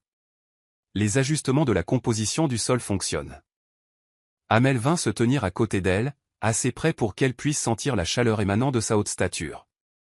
Comme elle, il avait délaissé une partie de son armure corporative, sa cravate était desserrée, sa veste abandonnée, ses manches retroussées pour révéler des avant-bras forts. Dans la lumière déclinante, il ressemblait moins au PDG intimidant et plus à l'homme sous le titre. « Vous avez créé quelque chose d'extraordinaire ici », dit-il calmement, ses yeux embrassant non seulement les plantes florissantes, mais tout l'espace transformé. Ce qui avait été autrefois du béton nu et des unités utilitaires était maintenant un écosystème vivant et respirant. Des jardins verticaux grimpés aux murs, leur verdure en cascade adoucissant les arêtes urbaines. Des parterres surélevés regorgeaient d'herbes et de légumes, tandis que des zones de siège soigneusement planifiées invitaient à la contemplation et au repos. « Nous l'avons tous fait », corrigea-t-elle, bien que son cœur se réchauffât à ses éloges. Chaque personne qui a contribué à ce jardin y a laissé sa marque. Ils restèrent dans un silence confortable alors que les derniers rayons du soleil peignaient le jardin de nuances d'or et d'ambre. Au loin, un porte-conteneur se déplaçait lentement à travers la baie d'Elliott, ses lumières commençant à scintiller dans le crépuscule grandissant. Le moment semblait suspendu, comme une goutte de rosée avant sa chute. « Je n'ai jamais parlé de Valencia à personne », dit soudain Amel, sa voix calme mais claire dans l'air du soir. « Pas toute l'histoire, pas même à ta deux. » Procyon se tourna pour le regarder, frappé par la vulnérabilité dans son ton. Son profil se découpait nettement contre le ciel qui s'assombrissait, mais son masque habituel d'autorité avait laissé place à quelque chose de plus humain, de plus réel. « Vous n'êtes pas obligé de, » commença-t-elle, mais il secoua la tête. « Je le veux, » dit-il, rencontrant ses yeux avec une intensité qui lui coupa le souffle. « Avec vous, je le veux. » Ils se dirigèrent vers l'un des coins salons du jardin, un banc confortable entouré d'herbes parfumées. La ville s'étalait sous eux comme un tapis de lumière, tandis qu'au-dessus, les premières étoiles commençaient à apparaître dans le bleu profond du ciel. « J'avais 23 ans, commença-t-il, sa voix prenant une qualité lointaine. L'entreprise commençait tout juste à décoller. Je pensais avoir tout compris, jeune, prospère, inarrêtable. » Un sourire amer traversa son visage. La cible parfaite. Procyon écouta silencieusement alors qu'il racontait l'histoire complète de sa rencontre avec Valencia Pierce lors d'un événement caritatif. Comment elle avait semblé différente des autres arrivistes, plus authentique, plus intéressée par ses rêves que par son compte en banque. Avec quelle rapidité il était tombé amoureux de son personnage soigneusement élaboré. Elle était brillante, admire, la douleur et l'admiration se mêlant dans sa voix. Elle a gagné ma confiance centimètre par centimètre, me faisant toujours sentir que c'était moi qui avais le contrôle. Le temps que je réalise ce qui se passait, elle avait accès à tous les comptes de l'entreprise, les contacts du conseil, les plans stratégiques. Ses mains se serrèrent en poing alors qu'il décrivait la découverte de sa vraie nature. Les réunions secrètes avec les concurrents, le plan soigneusement orchestré pour prendre le contrôle de l'entreprise, la toile de mensonges qui avait failli détruire tout ce qu'il avait construit. Le pire n'était pas la trahison, dit-il doucement, fixant les lumières de la ville. C'était de réaliser que chaque moment que je pensais réel, chaque conversation intime, chaque rêve partagé, tout était calculé. Elle ne m'a jamais vu, ne s'est jamais souciée de moi. J'étais juste un moyen pour parvenir à une fin. Sans réfléchir, Procyon tendit la main et couvrit son poing serré de la sienne. Au moment où leur peau se toucha, elles le sentirent lâcher un souffle qu'il semblait retenir depuis 25 ans. Ses doigts se détendirent immédiatement, s'entrelaçant aux siens comme s'il faisait cela depuis des années au lieu de quelques secondes. Après cela, continua-t-il, son pouce caressant distraitement sa paume d'une manière qui envoya des frissons le long de son bras, il semblait plus sûr de garder tout le monde à distance, relations d'affaires, courtoisie professionnelle, rien de plus. Jusqu'à, l'incita-t-elle doucement quand il s'interrompit. Il se tourna pour la regarder et l'intensité dans ses yeux lui coupa le souffle. Jusqu'à ce que je marche dans le hall un matin et que je trouve quelqu'un qui voyait au-delà de tous les murs que j'avais construits, quelqu'un qui se souciait plus de nourrir la croissance que de gravir les échelons de l'entreprise. Le poids de ces mots resta suspendu dans l'air entre eux, faisant battre son cœur la chamade, mais Procyon savait que c'était à son tour d'être courageuse, d'offrir vérité pour vérité. « Je n'ai jamais dit à personne pourquoi j'ai abandonné l'école d'infirmière, dit-elle, sa voix à peine au-dessus d'un murmure. Tout le monde suppose juste que je ne pouvais pas me le permettre, ou que je n'étais pas faite pour ça. La vérité est que j'ai choisi de partir. » C'était maintenant au tour d'Amel d'écouter alors qu'elle décrivait le diagnostic dévastateur de cancer de sa mère, les cycles brutaux de chimiothérapie, les factures médicales qui s'accumulaient et menaçaient de les noyer. Comment elle avait essayé de maintenir ses études tout en travaillant 2 emplois et en s'occupant de sa mère jusqu'à ce que quelque chose doive céder. La nuit où j'ai pris la décision, continua-t-elle en serrant sa main comme pour puiser de la force dans la connexion, maman avait une réaction particulièrement mauvaise au traitement. Elle avait besoin de quelqu'un pour retenir ses cheveux, pour lui frotter le dos, pour être simplement là. Et j'ai réalisé que c'est ça, la vraie guérison. Parfois, il ne s'agit pas de diplômes médicaux ou de carrières prestigieuses, parfois il s'agit juste d'être présent, d'aider les choses à grandir et à guérir de toutes les manières possibles. Elle fit un geste vers le jardin autour d'eux, sa main libre englobant l'espace qu'elle avait aidé à créer. C'est ma façon d'être encore une guérisseuse. Chaque personne qui trouve la paix ici, chaque membre de la communauté qui apprend à cultiver sa propre nourriture, chaque employé qui prend un moment pour respirer et se reconnecter avec la nature, ils font tous partie du processus de guérison. Amel la regardait parler avec un émerveillement croissant. Cette femme remarquable avait pris sa propre douleur et l'avait transformée en quelque chose de beau, quelque chose qui aidait les autres, tout comme elle l'avait aidé à commencer à dégeler son cœur glacé. Je n'ai jamais dit cela à personne auparavant, admit-elle, soudain gênée sous son regard intense. Je n'ai jamais parlé de Valencia, répondit-il doucement. Je suppose que nous apprenons tous les deux à faire confiance à nouveau. Le moment s'étira entre eux, rempli de possibilités inexprimées. Les herbes du jardin libéraient leur parfum dans l'air rafraîchissant du soir, la lavande pour la paix, le romarin pour le souvenir, la mélisse pour la guérison, tandis que les lumières de la ville scintillaient en bas comme des étoiles tombées. Lentement, lui laissant toute chance de se retirer, Amel souleva leurs mains jointes et déposa un doux baiser sur ses articulations. Le geste était vieux jeu, presque courtois, mais la tendresse derrière fit sauter un battement au cœur de Prociou. Merci, chuchota-t-il contre sa peau, de m'avoir montré que toute croissance ne doit pas nécessairement être douloureuse. Elle répondit en serrant sa main, reconnaissant sans mots la confiance qu'il avait placée en elle. Ils restèrent assis ensemble dans un silence confortable alors que la vraie nuit tombait, aucun ne voulant rompre le charme de ce moment où les masques étaient tombés et où la vérité avait fleuri comme les plantes qui les entouraient. Loin en bas, Seattle continuait sa danse sans fin d'ombre et de lumière, mais là-haut, dans leur sanctuaire sur le toit, 2 âmes avaient fait le premier vrai pas vers la guérison des vieilles blessures et l'entretien de nouveaux départs. Comme les herbes médicinales autour d'eux, ils avaient découvert que parfois la guérison la plus puissante vient simplement du fait d'être présent, d'être vrai, et de permettre à l'amour de grandir en son temps. Chapitre 8. Surprise du week-end. Les samedis matins chez Anders Industries étaient généralement calmes, le bâtiment fonctionnant avec un personnel minimal, mais cette aube particulière trouva Amel Anders dans son bureau, veste de costume drapée sur sa chaise, manches retroussées alors qu'il passait en revue les derniers détails avec Tade et Imara. La semaine passée depuis leur conversation sur le toit avait changé quelque chose de fondamental entre lui et Prociou, et il était déterminé à lui montrer qu'il comprenait ses rêves. L'équipement médical arrive dans 1 heure, rapporta Tade, vérifiant sa tablette. Le docteur Elena Rivera supervisera l'installation de la clinique. Sa réputation en matière de soins de santé communautaire est impeccable. Et la structure du programme éducatif, demanda Amel, ses yeux scannant les plans détaillés étalés sur son bureau. Imara sourit, une rare expression d'approbation pure sur ses traits élégants. Tout est arrangé. Nous nous sommes associés à 3 écoles d'infirmières locales pour offrir des opportunités de mentorat. Les étudiants acquerront une expérience pratique tout en travaillant sous la supervision de professionnels agréés. Le sous-sol d'Anders Industries avait été transformé au cours de la semaine passée. Ce qui était autrefois un espace de stockage abritait maintenant une clinique de santé gratuite à la pointe de la technologie, complète avec des salles d'examen, une zone d'enseignement et même un petit jardin d'herbes médicinales relié à leur projet sur le toit. Le rendez-vous de Mademoiselle Zuri est prévu pour 10 heures, annonça Cordelia, entrant avec du café frais pour tout le monde. Sa résistance initiale envers Prociou s'était adoucie après avoir été témoin de la façon dont l'influence de la jeune femme avait apporté des changements positifs tant à l'entreprise qu'à son PDG. Elle pense venir pour une inspection de routine des systèmes de ventilation du sous-sol. Amel hocha la tête, essayant de contrôler l'énergie nerveuse qui lui faisait redresser sa cravate pour la 10e fois ce matin-là.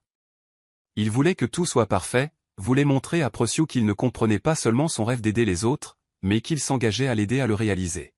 « Détends-toi », dit doucement Tade, alors que Cordelia et Imara partaient superviser les derniers préparatifs. C'est exactement ce qu'elle a toujours voulu faire. Tu lui rends son rêve. J'espère juste qu'elle ne verra pas cela comme un excès de zèle, répondit Amel, exprimant l'inquiétude qui l'avait tenu éveillé pendant des jours. La dernière chose que je veux, c'est qu'elle pense que j'essaie d'acheter son affection. Quiconque connaît Prociou ne penserait jamais cela, l'assura son ami. Et quiconque te connaît peut voir qu'il ne s'agit pas de l'impressionner, mais de la comprendre. À 10 heures précises, les portes de l'ascenseur s'ouvrirent au niveau du sous-sol, et Prociou en sortit, presse-papier à la main. Elle portait des vêtements décontractés appropriés pour une inspection de week-end, un jean foncé, un chemisier bleu doux et des chaussures plates pratiques. Ses traits s'étaient tirés en arrière dans un style simple, et elle portait un maquillage minimal. Pourtant, pour Amel, la regardant s'approcher via le flux de sécurité, elle n'avait jamais paru aussi belle. Elle fronçait légèrement les sourcils sur son presse-papier lorsqu'elle tourna le coin et s'arrêta net. Là où il aurait dû y avoir des unités de stockage et des produits de nettoyage, elle se trouva face à une installation médicale moderne. Les murs étaient peints de couleurs apaisantes, avec des peintures murales d'herbes curatives et de scènes naturelles.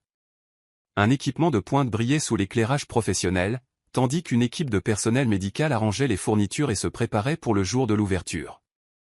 Quoi, souffla-t-elle, son presse-papier tombant oublié à ses côtés.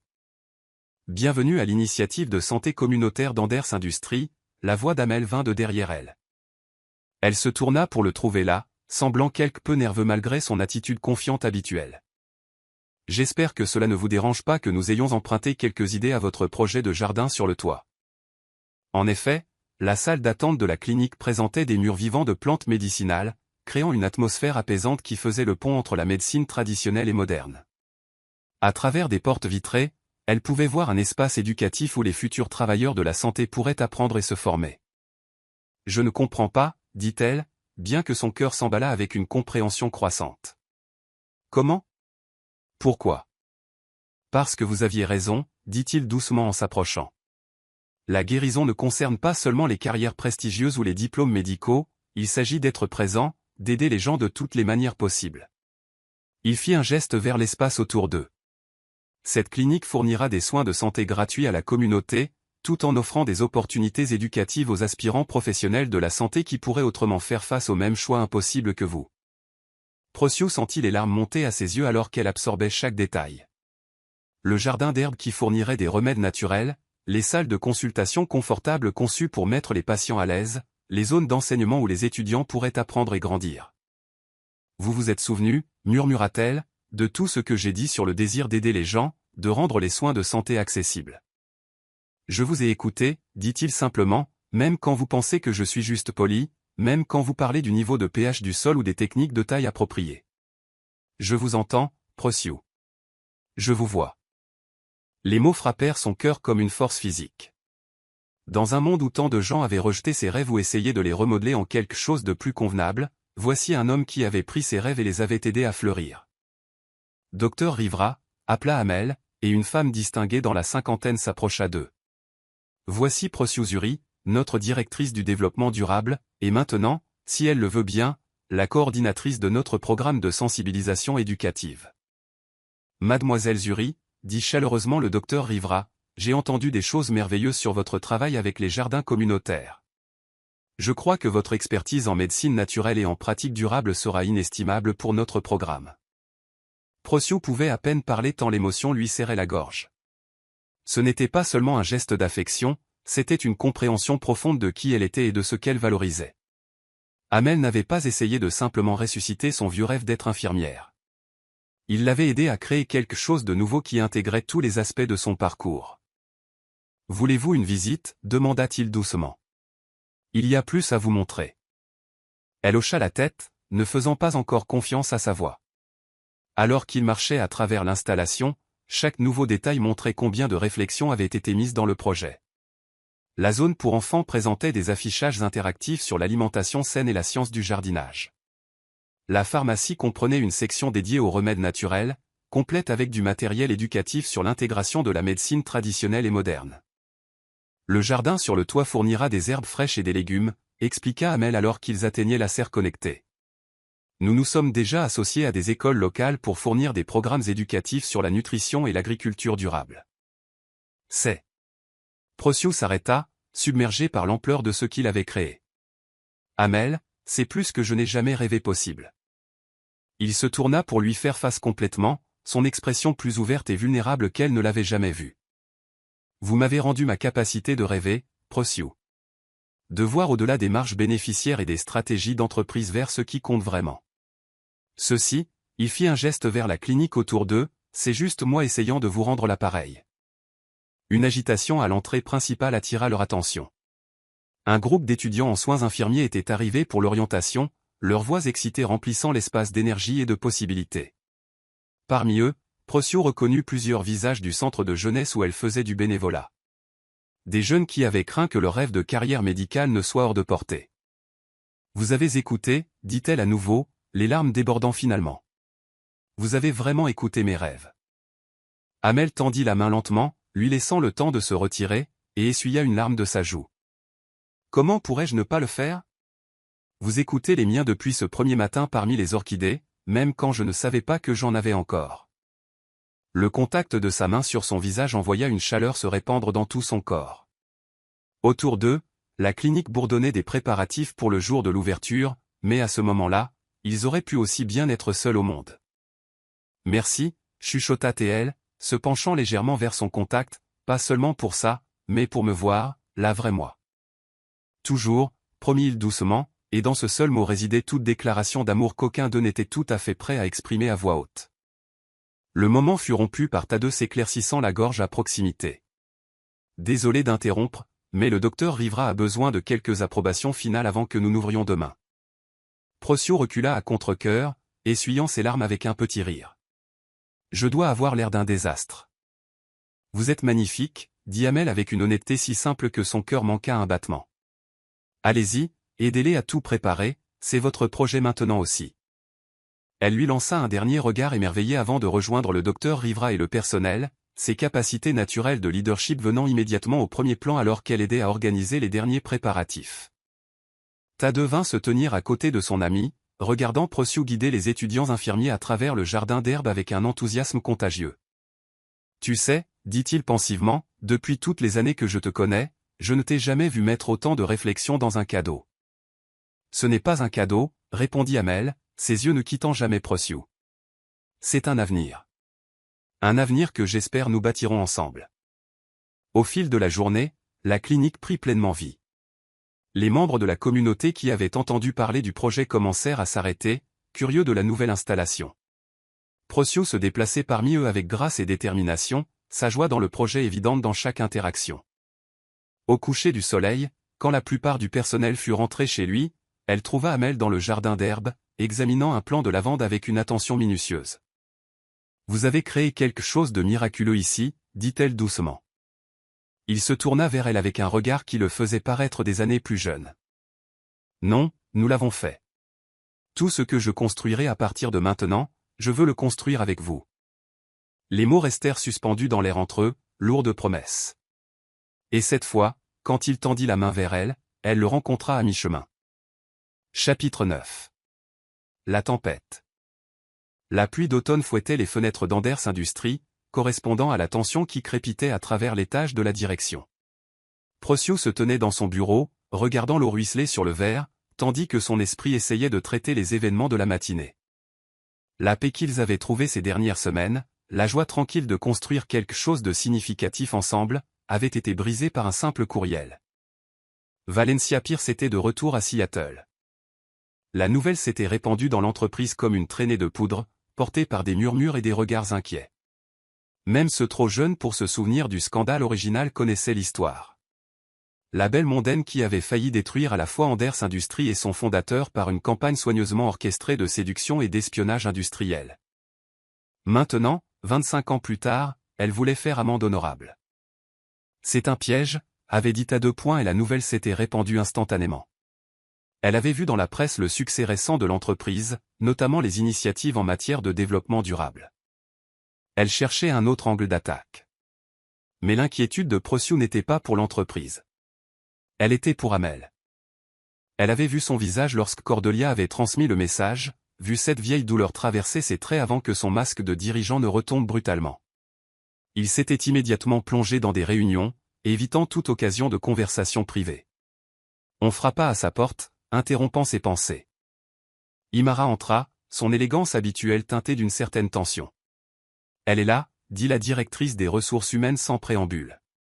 Dans le hall, elle demande à te voir spécifiquement. Le cœur de Procyo rata un battement, mais sa voix resta ferme. Pas Amel? Oh, elle a demandé à le voir aussi, répondit Imara avec une grimace. Mais apparemment, elle a quelques conseils amicaux qu'elle se sent obligée de partager avec toi d'abord. Prenant une profonde inspiration, Procyo lissa son chemisier en soie vert foncé, un achat récent qui s'accordait avec sa confiance grandissante dans son rôle. Alors je suppose que je ne devrais pas la faire attendre. Le trajet en ascenseur jusqu'au hall sembla plus long que d'habitude. Procyo profita de ce temps pour se recentrer, puisant sa force dans tout ce qu'elle et Amel avaient construit ensemble, le jardin sur le toit, la clinique communautaire, la confiance qui avait grandi entre eux comme des fleurs soigneusement entretenues. Valencia Pierce se tenait là, examinant l'exposition d'orchidées du hall, celle-là même que Procyo soignait le premier matin où elle avait rencontré Amel. À 50 ans, Valencia restait remarquablement belle, ses cheveux sombres striés d'argent parfaitement coiffés, sa tenue de créateur criant la vieille fortune et l'influence. Mademoiselle Pierce, dit calmement Procyo en s'approchant avec une courtoisie professionnelle. Bienvenue chez Anders Industries. Valencia se tourna, son sourire étudié n'atteignant pas tout à fait ses yeux alors qu'elle évaluait la jeune femme. Mademoiselle Zuri, comme c'est aimable à vous de me recevoir. J'ai tellement lu sur votre ascension fulgurante au sein de l'entreprise. La critique implicite glissa sur Procyo comme de l'eau. Elle avait affronté bien pire de la part de ceux qui doutaient de ses capacités. Souhaitez-vous voir les initiatives de développement durable dont vous avez entendu parler? Le jardin sur le toit est assez impressionnant, même sous la pluie. En fait. La voix de Valencia prit un ton inquiet qui déclencha des signaux d'alarme dans l'esprit de Procyo. J'espérais vous parler en privé, de femme à femme, au sujet d'Amel. Elles s'installèrent dans l'un des espaces de réunion privés du hall, la pluie créant une toile de fond sonore régulière à leur conversation. Valencia s'assit avec une grâce exercée, chaque mouvement calculé pour un effet maximal. Vous semblez être une femme intelligente, commença-t-elle, sa voix dégoulinant d'une fausse sympathie. Vous avez sûrement remarqué les tendances dominatrices d'Amel, sa façon de devoir superviser chaque détail, de gérer chaque aspect des relations, tant professionnelles que personnelles.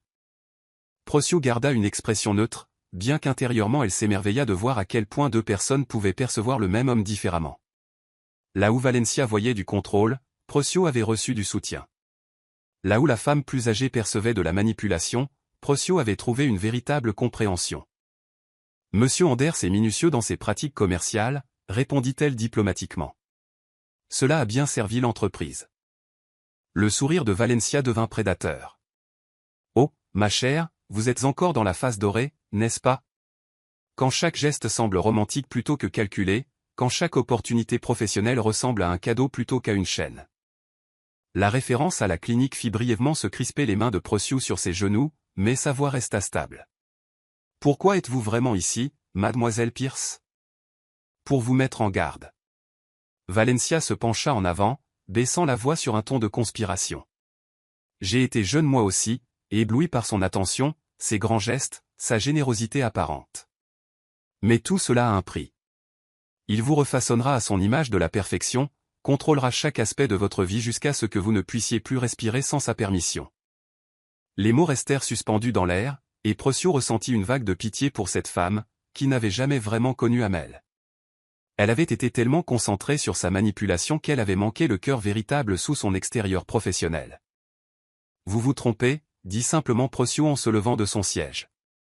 Et je pense que vous le savez. L'homme que vous décrivez, c'est l'armure qu'il s'est construite à cause de vous. Le véritable Amel Anders est quelqu'un qui écoute les rêves qu'il ne comprend pas totalement et les aide à grandir. Qui crée des opportunités pour les autres sans rien demander en retour. Qui a appris que la véritable force réside dans la vulnérabilité de faire confiance à nouveau.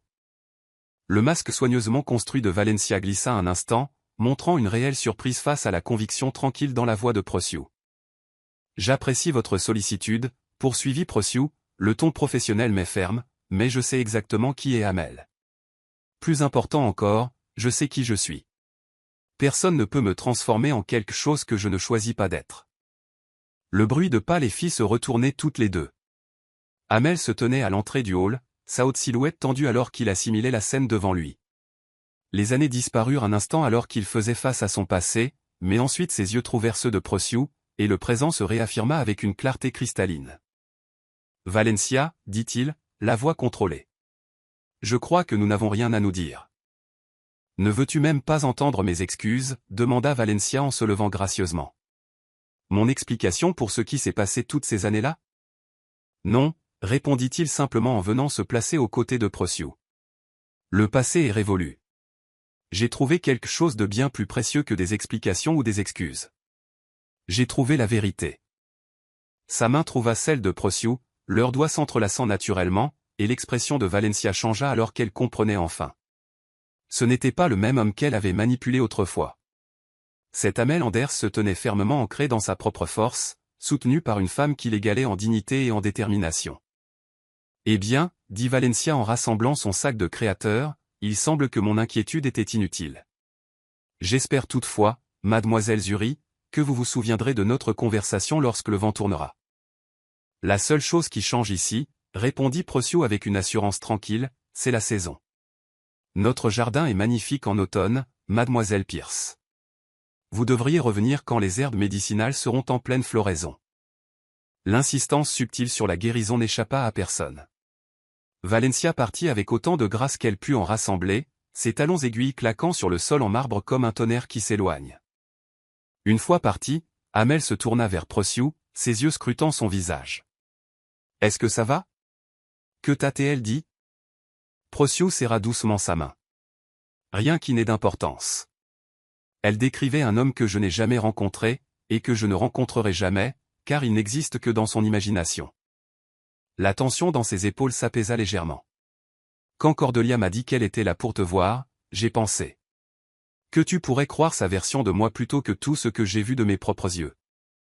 Procyon secoua la tête avec un petit sourire. Amel, je sais qui tu es. J'ai vu ton cœur dans chaque détail de la clinique, dans chaque soutien que tu as apporté à tes employés, dans chaque moment où tu as respecté mon indépendance tout en m'offrant ta force. Il la tira vers lui, posant son front contre le sien dans un geste de pur soulagement et de confiance. Autour d'eux, la pluie continuait de tomber, mais ils se tenaient dans leur propre bulle de paix, plus forts ensemble que n'importe quelle tempête du passé. Merci, chuchota Théil, de croire en l'homme que je suis, et non en l'homme qu'elle a essayé de fabriquer. Procyon leva la main pour toucher doucement son visage. Merci d'être exactement qui tu es, quelqu'un qui aide les rêves à grandir, même quand ce ne sont pas les siens. La tempête à l'extérieur commença à s'apaiser, la lumière du soleil perçant à travers les nuages pour peindre le hall d'un nord-doux. Comme leur jardin sur le toit après la pluie, quelque chose de nouveau avait éclos entre eux, une confiance plus profonde, un lien plus fort, un amour qui pouvait résister à n'importe quelle tempête parce qu'il était enraciné dans la vérité. Chapitre 10, Vérité et confiance. La clinique de santé communautaire bourdonnait d'activité alors que Procyon effectuait sa tournée matinale. 3 mois après son ouverture, l'établissement était déjà devenu une ressource vitale pour les communautés défavorisées de Seattle. Des étudiants en médecine travaillaient aux côtés de professionnels expérimentés, tandis que la salle d'attente était remplie de patients bénéficiant de ce mélange unique de médecine traditionnelle et moderne. Mais aujourd'hui, quelque chose ne tournait pas rond. Le docteur Rivera la prit à part dès son arrivée, l'inquiétude gravée sur ses traits expérimentés. « Il faut qu'on parle », dit-elle doucement en conduisant Procyon vers son bureau. « Il y a un problème avec le financement. » À l'intérieur, elles trouvèrent à deux qui attendaient déjà, son visage habituellement joyeux inhabituellement grave. Le conseil d'administration remet en question l'allocation budgétaire de la clinique, expliqua-t-il sans préambule. Xavier Blackwood a été particulièrement virulent concernant les ressources excessives dirigées ici. Procyon sentit son cœur se serrer alors qu'ils exposaient les détails. Xavier avait présenté un dossier convaincant pour rediriger le financement de la clinique vers des entreprises plus rentables. Son argumentaire était soutenu par des statistiques soigneusement manipulées qui faisaient paraître la clinique moins efficace qu'elle ne l'était réellement. Le vote est prévu pour demain matin, poursuivit à deux. Sans ces fonds, nous devrons réduire considérablement les services, peut-être même fermer le programme éducatif.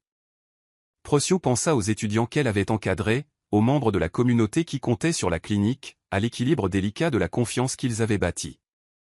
Il doit y avoir un moyen de montrer l'impact réel que nous avons ici. Il y en a un, dit le docteur Rivera avec hésitation, mais cela nécessiterait une comptabilité créative. Faire paraître nos chiffres meilleurs qu'ils ne le sont, tout comme Xavier les a fait paraître pires. L'implication pesait lourd dans l'air, ils pourraient combattre le feu par le feu, manipuler leurs propres statistiques pour assurer le financement continu. Ce serait facile à justifier. Ils faisaient du bon travail, aidaient des gens qui en avaient vraiment besoin. La fin pourrait justifier les moyens. Mais Procio savait mieux. Tout ce qu'ils avaient construit ici était fondé sur la confiance et l'intégrité. Une fois cette fondation fissurée, toute la structure serait compromise. Non, dit-elle fermement. Nous présenterons la vérité. Chaque succès, chaque lutte, chaque leçon apprise. Si nous ne pouvons pas gagner ce combat honnêtement, nous ne méritons pas de le gagner du tout. Elle passa le reste de la journée à rassembler de vraies histoires, de vraies données, de vraies preuves de l'impact de la clinique. Les étudiants partagèrent comment le programme avait changé leur vie. Les patients témoignèrent des soins qu'ils n'auraient pas pu recevoir ailleurs. Les dirigeants communautaires parlèrent des répercussions positives d'avoir des soins de santé accessibles dans leur quartier. À la tombée de la nuit, elle se dirigea vers le bureau d'Amel pour partager ce qu'elle avait appris. Leur relation s'était approfondie depuis la visite de Valencia, construite sur une base de respect mutuel et de compréhension. Mais ceci allait tester cette fondation. « Tu voulais me voir » dit-il alors qu'elle entrait, levant les yeux de son bureau avec ce sourire chaleureux qu'il réservait juste pour elle. « Nous devons parler de la clinique » commença-t-elle, exposant tout ce qu'elle avait découvert. Elle regarda son expression changer alors qu'il comprenait les implications. Ce n'était plus seulement une question de clinique. C'était une question de politique d'entreprise, des tentatives de son neveu pour saper leur travail, du choix entre l'opportunisme et l'intégrité. Nous pourrions ajuster les chiffres, dit-il prudemment, testant sa réaction. S'assurer que le conseil voit le plein potentiel de la clinique. Non, répondit-elle doucement mais fermement. Ce n'est pas qui nous sommes. Ce n'est pas ce que nous construisons ici. Leurs yeux se rencontrèrent à travers le bureau, et quelque chose de puissant passa entre eux. C'était là, l'engagement envers l'intégrité, même si cela signifiait risquer quelque chose qu'ils avaient construit ensemble. « Dis-moi ce dont tu as besoin » dit-il simplement. Son cœur se gonfla d'amour pour cet homme qui continuait de choisir la vérité plutôt que la facilité. Ils travaillèrent tard dans la nuit, préparant une présentation qui mettait à nu tant les succès que les défis de la clinique. Procio insista pour tout inclure les difficultés de démarrage, les courbes d'apprentissage, les domaines nécessitant encore des améliorations. Mais elle mit également en valeur l'impact réel et mesurable qu'ils avaient sur la communauté. Le lendemain matin, elle se tenait devant le conseil avec une confiance tranquille. Xavier était assis avec un sourire suffisant, certain que ses statistiques manipulées l'emporteraient. Mais il n'avait pas compté sur le pouvoir de la vérité dite avec conviction. « Mesdames et messieurs, commença Procio, je ne suis pas ici pour vous montrer des chiffres parfaits ou promettre des rendements immédiats. Je suis ici pour vous montrer quelque chose de bien plus précieux, un véritable changement qui se produit dans la vie de vraies personnes. » Pendant l'heure qui suivit, elle exposa leur histoire. Elle n'éluda pas les défis, mais elle aida aussi le conseil à voir la situation dans son ensemble, comment la clinique formait la prochaine génération de travailleurs de la santé, comment elle bâtissait la confiance avec les communautés défavorisées, comment elle était pionnière d'un nouveau modèle de soins intégrés qui pourrait être reproduit à travers le pays. Nous pourrions embellir ces chiffres, admit-elle honnêtement. Nous pourrions manipuler les statistiques comme d'autres les ont manipulées pour les faire paraître pires, mais cela trahirait tout ce que cette clinique représente. Nous ne traitons pas seulement des maladies ici. Nous bâtissons la confiance, créons des opportunités, cultivons quelque chose de durable. Elle vit le sourire de Xavier s'effacer alors que les membres du conseil commençaient à hocher la tête. Son approche honnête avait accompli ce que sa manipulation n'avait pas pu faire, elle leur avait fait croire en la vision. Lorsque le vote arriva, le financement fut non seulement assuré, mais augmenté. Les membres du conseil qui avaient été sceptiques devinrent des défenseurs, impressionnés tant par l'impact de la clinique que par l'intégrité de sa direction. Plus tard, dans leur jardin sur le toit, Procio et Amel regardaient le coucher de soleil peindre le ciel de nuances de victoire. « Tu as pris un énorme risque aujourd'hui, » dit-il doucement. Défendre la vérité quand un chemin plus facile était disponible. Elle se tourna pour lui faire face, ses yeux brillants de conviction. Certaines choses valent le risque, l'intégrité, la confiance, la chance de construire quelque chose de vrai. Ce ne sont pas juste des valeurs d'entreprise. Ce sont les fondations de tout ce qui a du sens dans la vie. Il la tira contre lui, submergé par la force de ses sentiments pour cette femme remarquable. « Je tombe un peu plus amoureux de toi chaque jour » chuchota-t-il contre ses cheveux. Tu me donnes envie d'être meilleur, de construire quelque chose qui soit digne de la confiance que tu montres en choisissant toujours la vérité. En dessous d'eux, la clinique bourdonnait d'activité vespérale, tandis qu'au-dessus, les premières étoiles commençaient à apparaître. Ils avaient traversé une autre tempête ensemble, émergeant plus forts pour l'avoir affrontée avec honnêteté et courage. Dans le jardin qu'ils avaient créé, entouré des herbes médicinales qu'ils avaient plantées ensemble, Procyo et Amel se serraient l'un contre l'autre, sachant que leur amour, comme leur travail, était bâti sur la fondation inébranlable de la vérité et de la confiance. Chapitre 11, la décision. La lumière du soir filtrait à travers les baies vitrées du bureau d'Amel Anders, projetant de longues ombres à travers l'espace où il avait passé la majorité de sa vie adulte. 25 années de décisions avaient été prises entre ces murs, des choix qui avaient façonné non seulement son avenir mais aussi la vie de milliers d'employés. Maintenant, alors qu'il regardait la ligne d'horizon de Seattle s'effacer dans le crépuscule, il faisait face à ce qui était peut-être sa décision la plus importante à ce jour. Les papiers sur son bureau représentaient des mois de planification minutieuse avec TAD, la restructuration d'Anders Industries qui lui permettrait de se retirer de son rôle de PDG. La transition avait été méticuleusement conçue. TAD prendrait en charge les opérations quotidiennes, tandis qu'Amel se concentrerait sur la fondation caritative qui soutiendrait les initiatives de santé et les programmes de sensibilisation communautaire. C'était, à tout point de vue, un départ radical du contrôle prudent qu'il avait maintenu sur son entreprise au cours du dernier quart de siècle. Pourtant, alors qu'il regardait Procyo donner un cours du soir aux futurs travailleurs de la santé dans leur clinique en contrebas, il ne ressentait rien d'autre que de la certitude. La porte s'ouvrit doucement derrière lui, et TAD entra, portant 2 tasses de leur café préféré.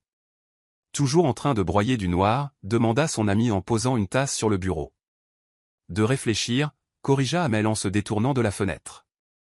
As-tu finalisé la charte de la fondation? Tout est prêt. TAD s'installa dans son fauteuil habituel.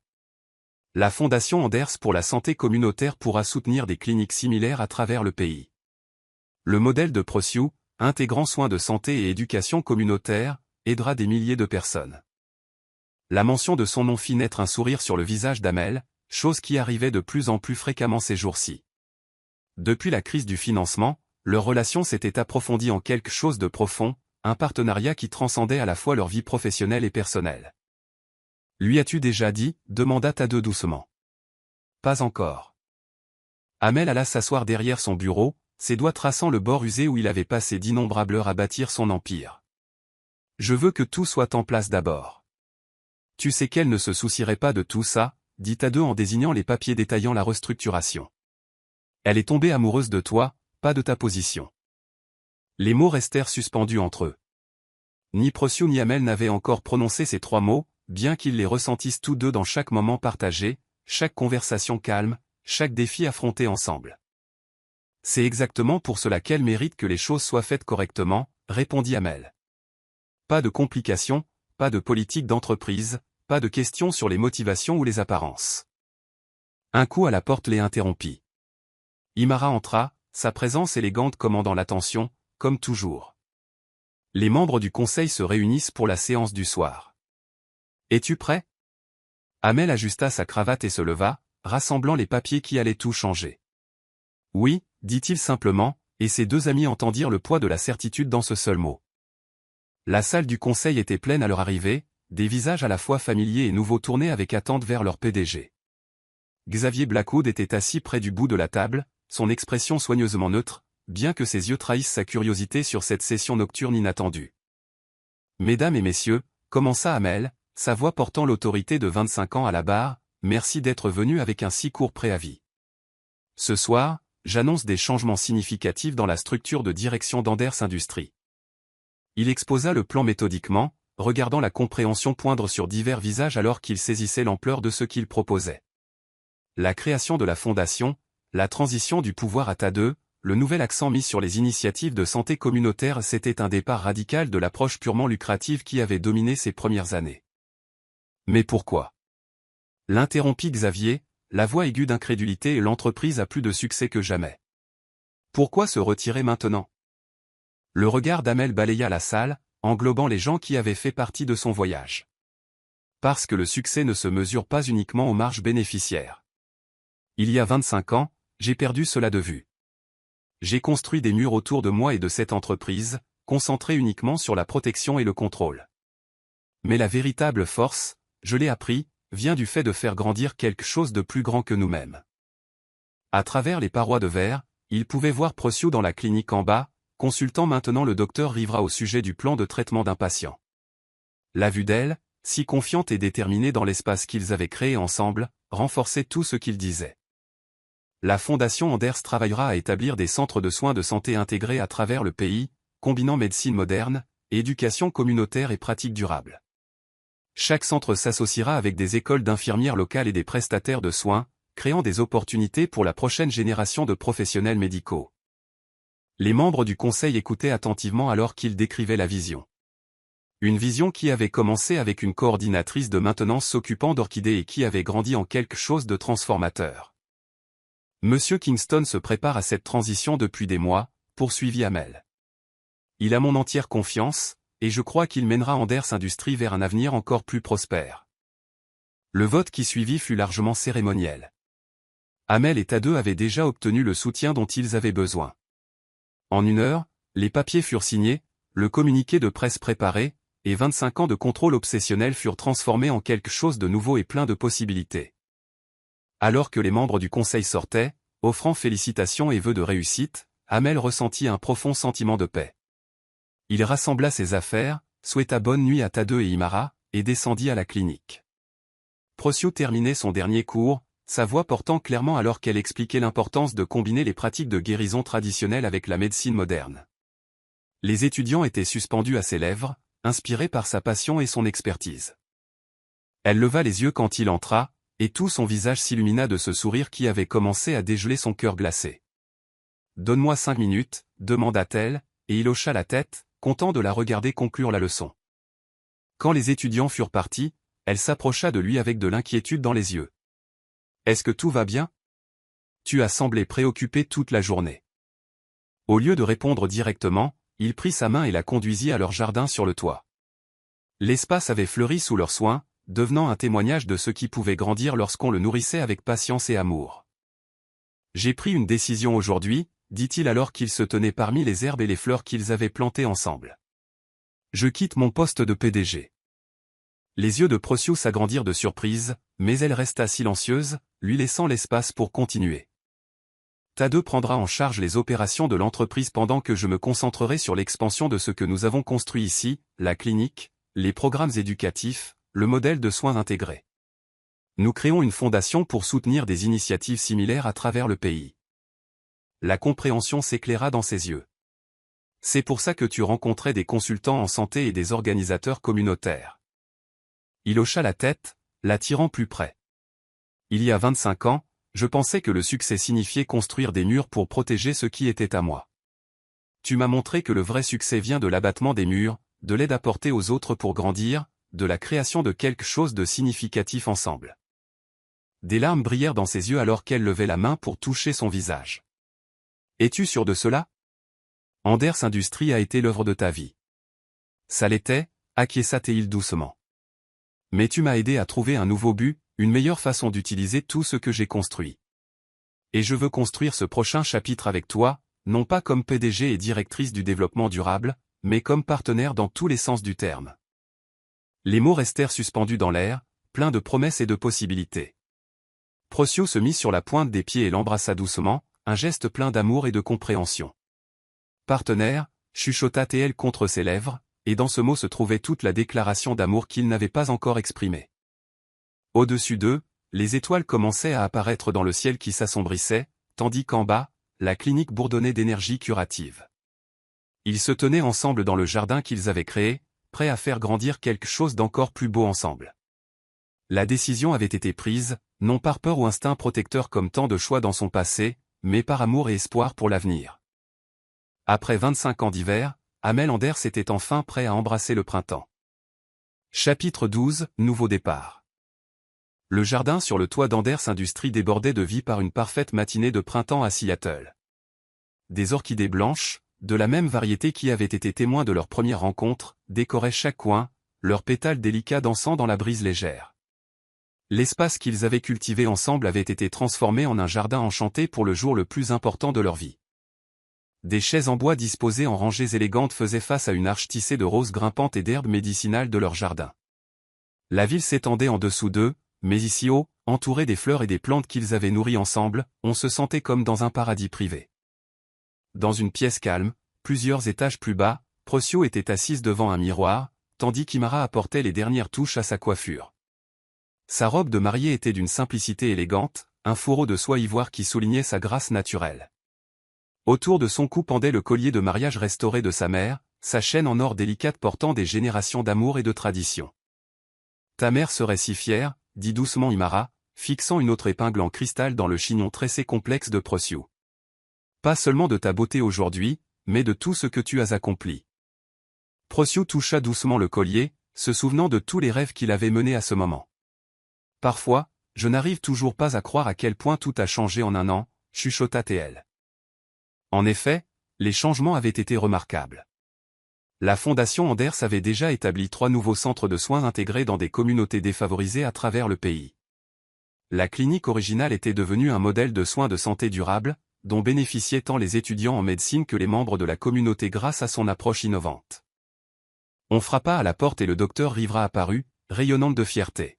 « Le jardin est parfait, » rapporta T.L., « et ton futur mari est pratiquement en train d'user le sol à l'étage. » Procio rit, imaginant Amel faisant les 100 pas dans son bureau, ce même bureau où il avait pris la décision de transformer leur devis. « Est-ce que t'as deux le garde calme ?» Il essaie, gloussa le docteur Rivera, bien que je dirais que calme n'est pas exactement le mot pour un homme qui a attendu 25 ans pour se sentir aussi heureux à nouveau. Dans son bureau, Amel se tenait devant son propre miroir, ajustant son nœud papillon pour la 100e fois. Son témoin, Tadeu, regardait avec une affection amusée. « Je ne t'ai pas vu aussi nerveux depuis le jour où tu l'as rencontré, » observa son ami. « C'est parce que rien n'a jamais été aussi important, » répondit Amel, la voix épaisse d'émotion. « Elle a tout changé, Tadeu. Elle m'a montré à quoi ressemble la vraie force, non pas construire des murs, mais avoir le courage de les laisser tomber. » La porte du bureau s'ouvrit, et Cordelia entra, les larmes déjà aux yeux. Au cours de l'année passée, elle était devenue l'une des plus ferventes partisanes de Procio, ayant vu à quel point sa présence avait véritablement transformé à la fois l'entreprise et son ancien PDG. « Il est temps », annonça T.L. doucement. Le jardin sur le toit se remplit de leur famille de cœur, du personnel de la clinique, des étudiants, des membres du conseil et des dirigeants communautaires dont les vies avaient été touchées par leur travail commun. Xavier Blackwood était assis près du fond, sa résistance initiale s'étant progressivement transformée en un respect réticent pour ce que son oncle et Procio avaient bâti ensemble. Alors que le quatuor à cordes commençait à jouer, tous les yeux se tournèrent vers l'entrée du toit. Procio apparut, radieuse dans sa robe simple, portant un bouquet d'orchidées blanches et d'herbes médicinales de leur jardin. Mais ce fut son sourire, brillant comme le soleil du matin, qui captiva tout le monde. Amel, attendant sous l'arche, sentit son cœur s'arrêter à sa vue. À ce moment-là, chaque mur qu'il avait jamais construit, chaque peur qu'il avait jamais nourrie, chaque doute qu'il avait tourmenté pendant 25 ans de solitude, tout cela fondit dans la chaleur de son amour. Leurs vœux furent personnels et profonds, prononcés par des cœurs qui avaient appris à faire confiance à nouveau. Procio, commença Amel, la voix assurée. Il y a 25 ans, j'ai oublié comment faire confiance, comment rêver, comment grandir. Puis tu es entré dans ma vie, t'occupant des orchidées avec tant de soin, et tu m'as montré que les plus belles choses peuvent fleurir dans les endroits les plus inattendus. Tu n'as pas essayé d'abattre mes murs, tu m'as montré comment faire pousser un jardin à leur place. Je promets de passer le reste de ma vie à aider tes rêves à grandir, à soutenir ta force, et à t'aimer avec la même patience et le même soin que tu m'as témoigné. Des larmes brillèrent dans les yeux de Procio alors qu'elle prononçait ses propres vœux. Amel, quand j'ai commencé à travailler ici, je pensais devoir choisir entre mes rêves et la réalité. Tu m'as montré qu'avec de l'amour, de la patience et de la confiance, nous pouvons construire quelque chose d'encore plus beau que ce que nous imaginions seuls. Tu ne m'as pas seulement rendu mes rêves, tu m'as aidé à en créer de nouveaux, de plus grands, des rêves qui aident les autres à grandir aussi. Je promets de toujours croire en l'homme que tu es vraiment, d'affronter chaque défi avec l'honnêteté que nous avons bâtie ensemble, et de t'aimer avec la même ouverture et la même confiance que tu m'as montré. L'échange des alliances fut suivi d'un baiser tendre qui fit éclater leurs invités en applaudissements. Alors qu'ils se tournaient pour faire face à leurs proches, désormais mari et femme, le soleil du matin perça à travers les nuages de Seattle, baignant le jardin sur le toit d'une lumière dorée. La célébration qui suivit fut joyeuse et intime. Des tables dressées parmi les herbes et les fleurs portaient des assiettes de nourriture élégantes. Les étudiants de leur programme de soins servaient des cocktails sans alcool infusés aux herbes du jardin. Le docteur Rive rapporta un toast au couple qui avait transformé non seulement leur propre vie, mais aussi celle de tant d'autres grâce à leur vision de soins communautaires intégrés. Leur première danse eut lieu alors que le soleil commençait à se coucher, projetant sur le jardin les mêmes teintes dorées qui avaient illuminé leur première rencontre. Alors qu'ils bougeaient ensemble au rythme de la musique, Procyo dans sa robe élégante et Amel dans son smoking parfaitement taillé, ils étaient entourés des fruits de leur amour, le jardin florissant, la fondation prospère, les vies qu'ils avaient touchées ensemble. 25 ans valait la peine d'attendre, chuchota Amel en la serrant contre lui. Et ce n'est que le début, répondit doucement Procyo, ses yeux brillants d'amour et de promesse. Au-dessus d'eux, les étoiles commençaient à apparaître dans le ciel qui s'assombrissait, tandis que tout autour d'eux, le jardin qu'ils avaient cultivé ensemble libérait son doux parfum dans l'air du soir. Leur histoire d'amour, qui avait commencé par une rencontre fortuite au milieu des orchidées, avait éclos en quelque chose de bien plus beau que ce que l'un ou l'autre aurait pu imaginer. Dans les années qui suivirent, la Fondation Anders établirait des dizaines d'autres centres de soins intégrés à travers le pays. Procyo terminerait son diplôme d'infirmière tout en continuant d'innover dans l'éducation aux soins de santé communautaire. Leur jardin sur le toit inspirerait des projets similaires dans des villes du monde entier. Mais en cette parfaite soirée de printemps, rien de tout cela ne comptait.